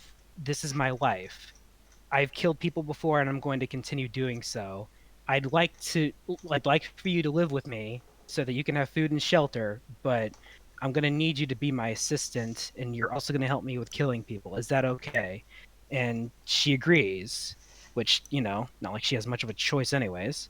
So, she agrees, and that pretty much happens. And just right after, he, our protagonist, utters this one phrase that made me go, "Yikes!" What Brainwashing is it? complete. Ah, Yeah. So apparently, our protagonist planned out what he was going to do once he came across this girl being attacked by wolves. Planned out everything he did to give it the highest chance of her joining him. So, yeah, that is pretty yikes, but it's also a little weird because, feels more uh, like manipulation than straight up brainwashing. yeah, which is why I sort of question the subtitles on that one because it Mm. was definitely manipulation. Yeah. But I do kind of question that because our protagonist so far isn't the kind of person that would just leave a person to die and expect something in return for saving them. Nothing like that. It just happened to work out that way for him, and he sort of just manipulated his chances that way. It's weird. Bottom line, our protagonist up to that point has not seemed like a person that would do something malicious intentionally. Um, but he did that, and yeah, so it's yikes. But the girl was gonna die regardless. If she didn't join him, so not like she had much of a choice, anyways. Uh, but yeah, aside from that, it's still been very solid. I do actually like her as an addition to the cast here. She's very much loyal to him, even though he did not ask her to be. She's basically like sort of like a maid to him. But he's also been training her to be an assassin as well. Mm-hmm. And that's pretty much how things have been moving forward. The most recent episode had him take an exam against his father. And now it looks like the next part of the show is going to have him learning to be a merchant so that he can, for, infiltration purposes. So it's still very good. Aside from that one yikes thing, it's a solid show, interesting world, good characters. Magic system is very interesting, but we haven't had much of it since episode 3, and I want to see more of it. You So, know what's you know, seeing it, it's weird that we have two isekais this season that have a father-son conflict be a prominent part of an episode. it's not a real conflict, to be fair. His father is actually a pretty good dude. He wants the best for him. They do a fight. It's more of a rite of passage sort of thing. It's like, you Oh, beat me. Mhm. I'm mostly joking. Oh yeah, I know yeah, yeah. I know it's a very different in context. Yeah. Although it does bring up what you mentioned earlier, though, about that rite of passage thing. They have to fight. Um, Yeah. so yeah, they do that here, uh, and it's good. It's better than it deserves to be. Even with that one yikes thing. Hopefully, there's nothing else like that, because I'd like for this show to be good. I'd like to have some sort of respect for the writer behind the source material. So apparently, You he's capable of some aspect of good writing. So. so do you think I should watch this or not? I'd say give it 2 more episodes. I haven't watched it at all. Yeah, I mean, give me 2 more episodes and then ask me again. Okay. Because I was I, asking partially because I have some free time next week. yeah, because I am okay. Then maybe give it a go. Because I am thoroughly enjoying it. I don't think there's going to be more yikes stuff. Because that's the one instance of a show doing something that bad. So, you know, I'd say That's give it what a we shot. hoped about Eda 10. Yeah. But Eda 10 Yeah. was a far worse first defense. That's fair. Yeah. But I do like the show so far. Hopefully, it continues to be good. Mhm. So Yes. Hopefully. Moving on then to our final show, World Trigger Season 3. It's still great. it's still good. It's still fucking Yeah, good. Like it's still so good. I okay, you talk for a minute. I need to check something real quick. I mean, I want to shout out Asuma first and foremost. Like that dude is so great. He could with his skills, he could easily be on any of the A squads, and be getting A rank pay. Instead, he's working as a mentor to younger agents in B rank, Which is so cool. Yeah. I love him. No, He's Asuma is great, and he's just so chill. But this episode, well, this first half of round 7 of the rank wars, round 7 of 8, we are getting to the end eventually.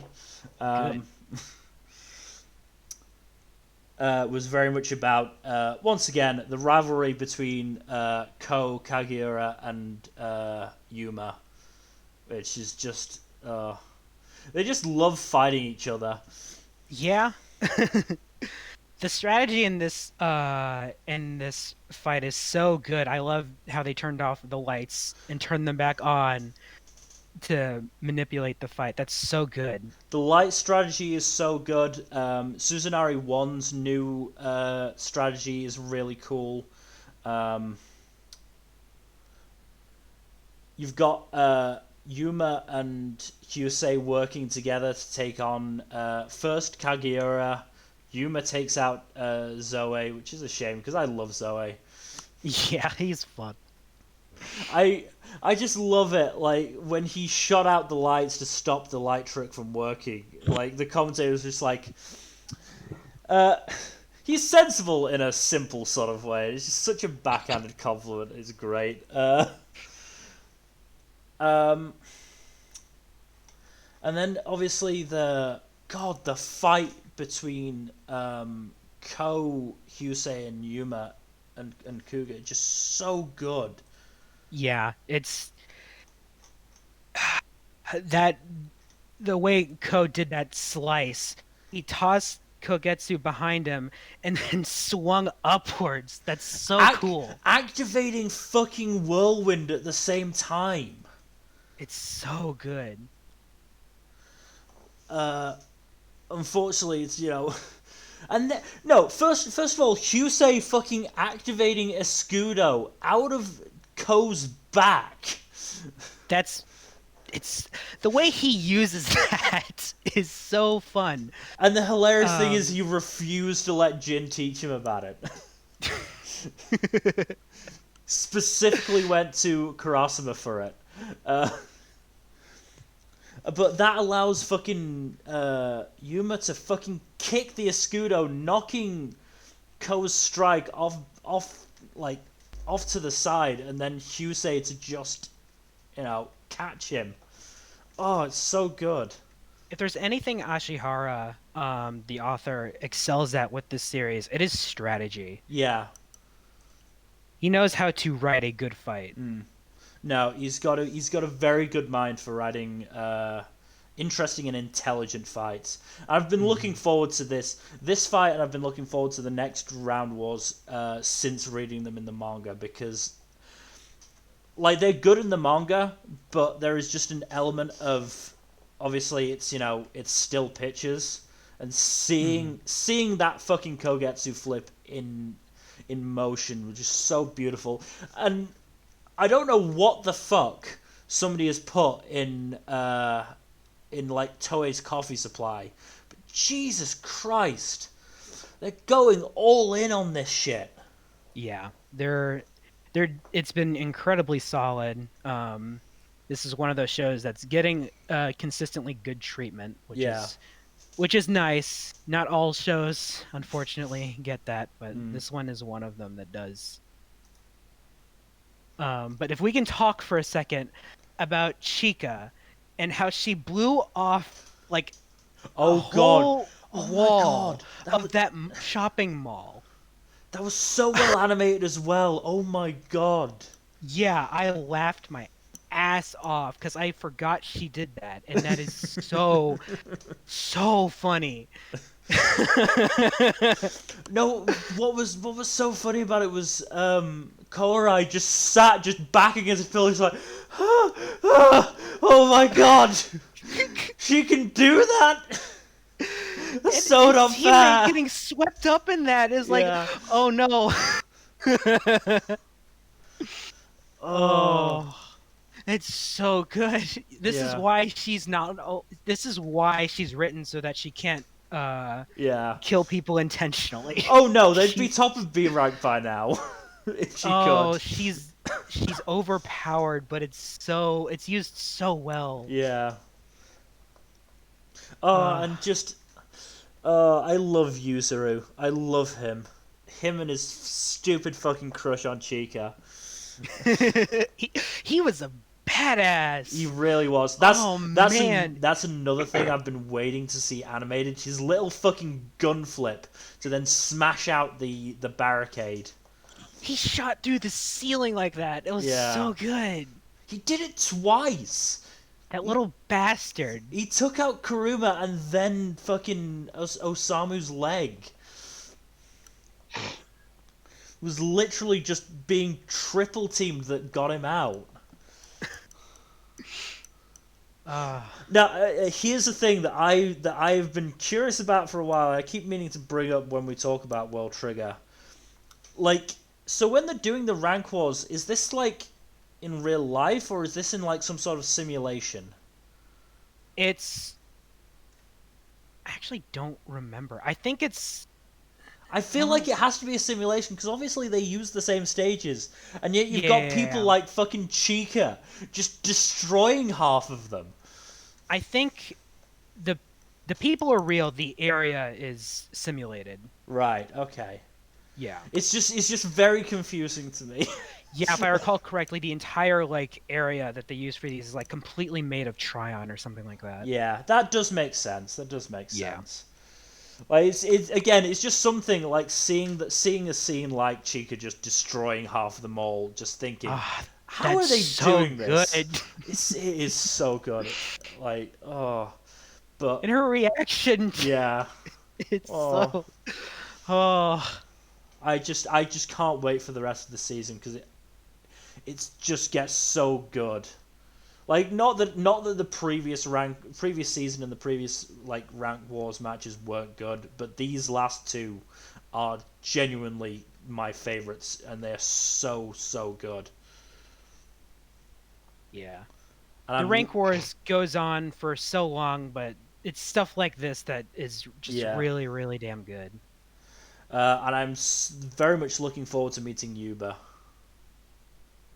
Yeah. Well, that's gonna be very fun. But no, World Trigger still great. Read the manga or watch the anime, either one. Yeah. At least up to because season 1's rough around the edges. The invasion arc is the invasion arc is good. The one filler arc it has is actually surprisingly good.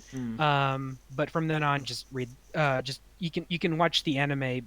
Aside from that, you can watch the anime. But read the manga until the start of the Galapula. I can't pronounce it. Galapula, something like that. Yeah. Galapula invasion arc. Yeah. And then start from season 2 of the anime because that's where season 2 starts. Yeah. God, what a start it was. Yes. I can't believe this anime actually came back because I wasn't certain it would because it caught up to the manga and then the hiatus happened. Oh God, I can't imagine having to wait 2 years through the hiatus because it was like right before the start of this match, wasn't it? Close to it, yeah. But I remember it pretty clearly. It was around here, yeah. Yeah, it was awful. I mean, I know somewhat how it feels, considering I am also a Hunter x Hunter fan. Oh my god, that's God, how long has it been since the chapter came out? 2 years now? Are we 2 years at yeah. least. I think it's been over 2 years. Yeah. Series have literally started and ended in that time. So I do have, some. I do know You get it. somewhat about it. Yes. Yeah, you get it. But yeah, I am just slightly sad that we are going to have to wait so long until the next season of the anime. Yeah, and it's gonna start off a little weird too, because it's Yeah. gonna be training. I mean, it's good that they seem to have gotten into the habit of just using the fucking OPs as recaps. Yes, thank God. Thank God. That's yeah, it's good that they did that.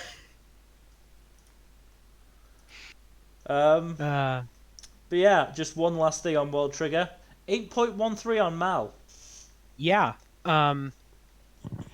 It was lower on the list here than I expected. Like it should be above the Fruit of Evolution. In terms of numbers of people who watched it. Yes. Hmm.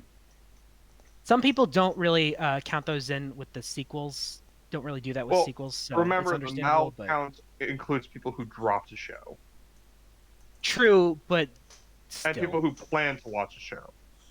True, but still. I'm just saying. Well, we should also point out that Ranking of Kings is at the very top of the seasonal chart with an 8.78, which is ridiculous considering it's in the same season as 86's second core, Mushoku Tensei's second core, Demon Slayer, Komi. Yeah. Like, this is a good season. Ranking of Kings is really good, and so is Komi. And I'm glad other people recognize that. Yeah. I think this is the highest rated new one since Odd Taxi. Very possibly, yeah. Yeah, that sounds about right. Let me look real quick. I think Odd Taxi has a really high score too. Odd Taxi is Like an an 8.79. wow. It was unfortunately in the same season as Fruits Basket's final season, so it didn't get the top spot. It has a 9.07. Jesus Christ. Yeah. I mean, it's not exactly unearned. It deserves it. It is the fifth highest rated show on all of Mal. Yeah. I mean, it well earned. Yeah, you know what? When a manga that got a not so great and unfinished adaptation before gets the adaptation it deserves, hey, you know what? Good. Yeah. Awesome. Yeah. Good. Yeah. Fruits Basket was one of many series that deserved the Brotherhood treatment. Yes. I was just about to say, if I had a nickel for every time a series that had a previous unfinished anime adaptation then had one that finished and ranked in the top 5 on Mal, I'd have 2 nickels, which isn't very much, but it's weird that it happened twice. Yeah. Let's hope it happens more. Yes. What other anime would you want to get Brotherhood treatment? Actually, we could just do a whole episode on the Brotherhood treatment. Honestly, Probably yeah. could. I think that's everything for this. Other than the fact that Yuma lost his arm up to his elbow against Kage, and then fucking Ko's backwards slice cut off the rest of it. This kid's mobile as hell. He is. He just loses. I love how he uses Grasshopper. No, it's so good. I mean, that's the thing about both Hyusei and just about Tamakoma 2 as a whole. They're so creative. Mm-hmm. But yes, we should stop gushing. We've gushed for long enough. Yes. So that is the end of the stream. It's a good show. Watch it, read it, whatever. Get into it. It's good. It is good. That is the end of the stream. Thank you everyone for watching. In terms of the future stuff, the next full stream is looking like it's going to be the 27th of November. Correct. So, and then after that, we're going into December, which is going to be our highlights period of 2021. So that's going to be fun. But in terms of this coming week, tomorrow is more D&D, if I'm remembering correctly. We are still on our way to Black Rain. Well, actually no, because our Halloween specials are actually canon because nobody died. But yeah, those we don't know where in the timeline they take place. They'll happen at some point. But we're on our way to Black Rain. Tuesday, Fuzzy and I will play in Control, talking about random shit. Thursday, hopefully more than an hour of Ace Attorney. Yeah, hopefully. Hopefully my We internet... didn't even get to finish case 2. I know, it was a shame. But hey, more opportunity to make fun of Dick Gumshoe and his hard evidence. And then next Saturday, we are talking about The Promised Neverland. The manga, not the terrible anime adaptation. Thank God. Though we will probably mention the anime because we have to. But it will mostly be about the manga now that the volumes have all come out and I've finished it. Even if I don't actually have the last volume on me because it got delayed and arrived at my parents' house after I left. Oof. But hey, it's fine. It's on Viz, so it's no big deal.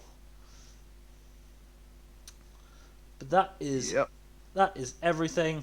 Once again, thank you for watching, and we will see you next time.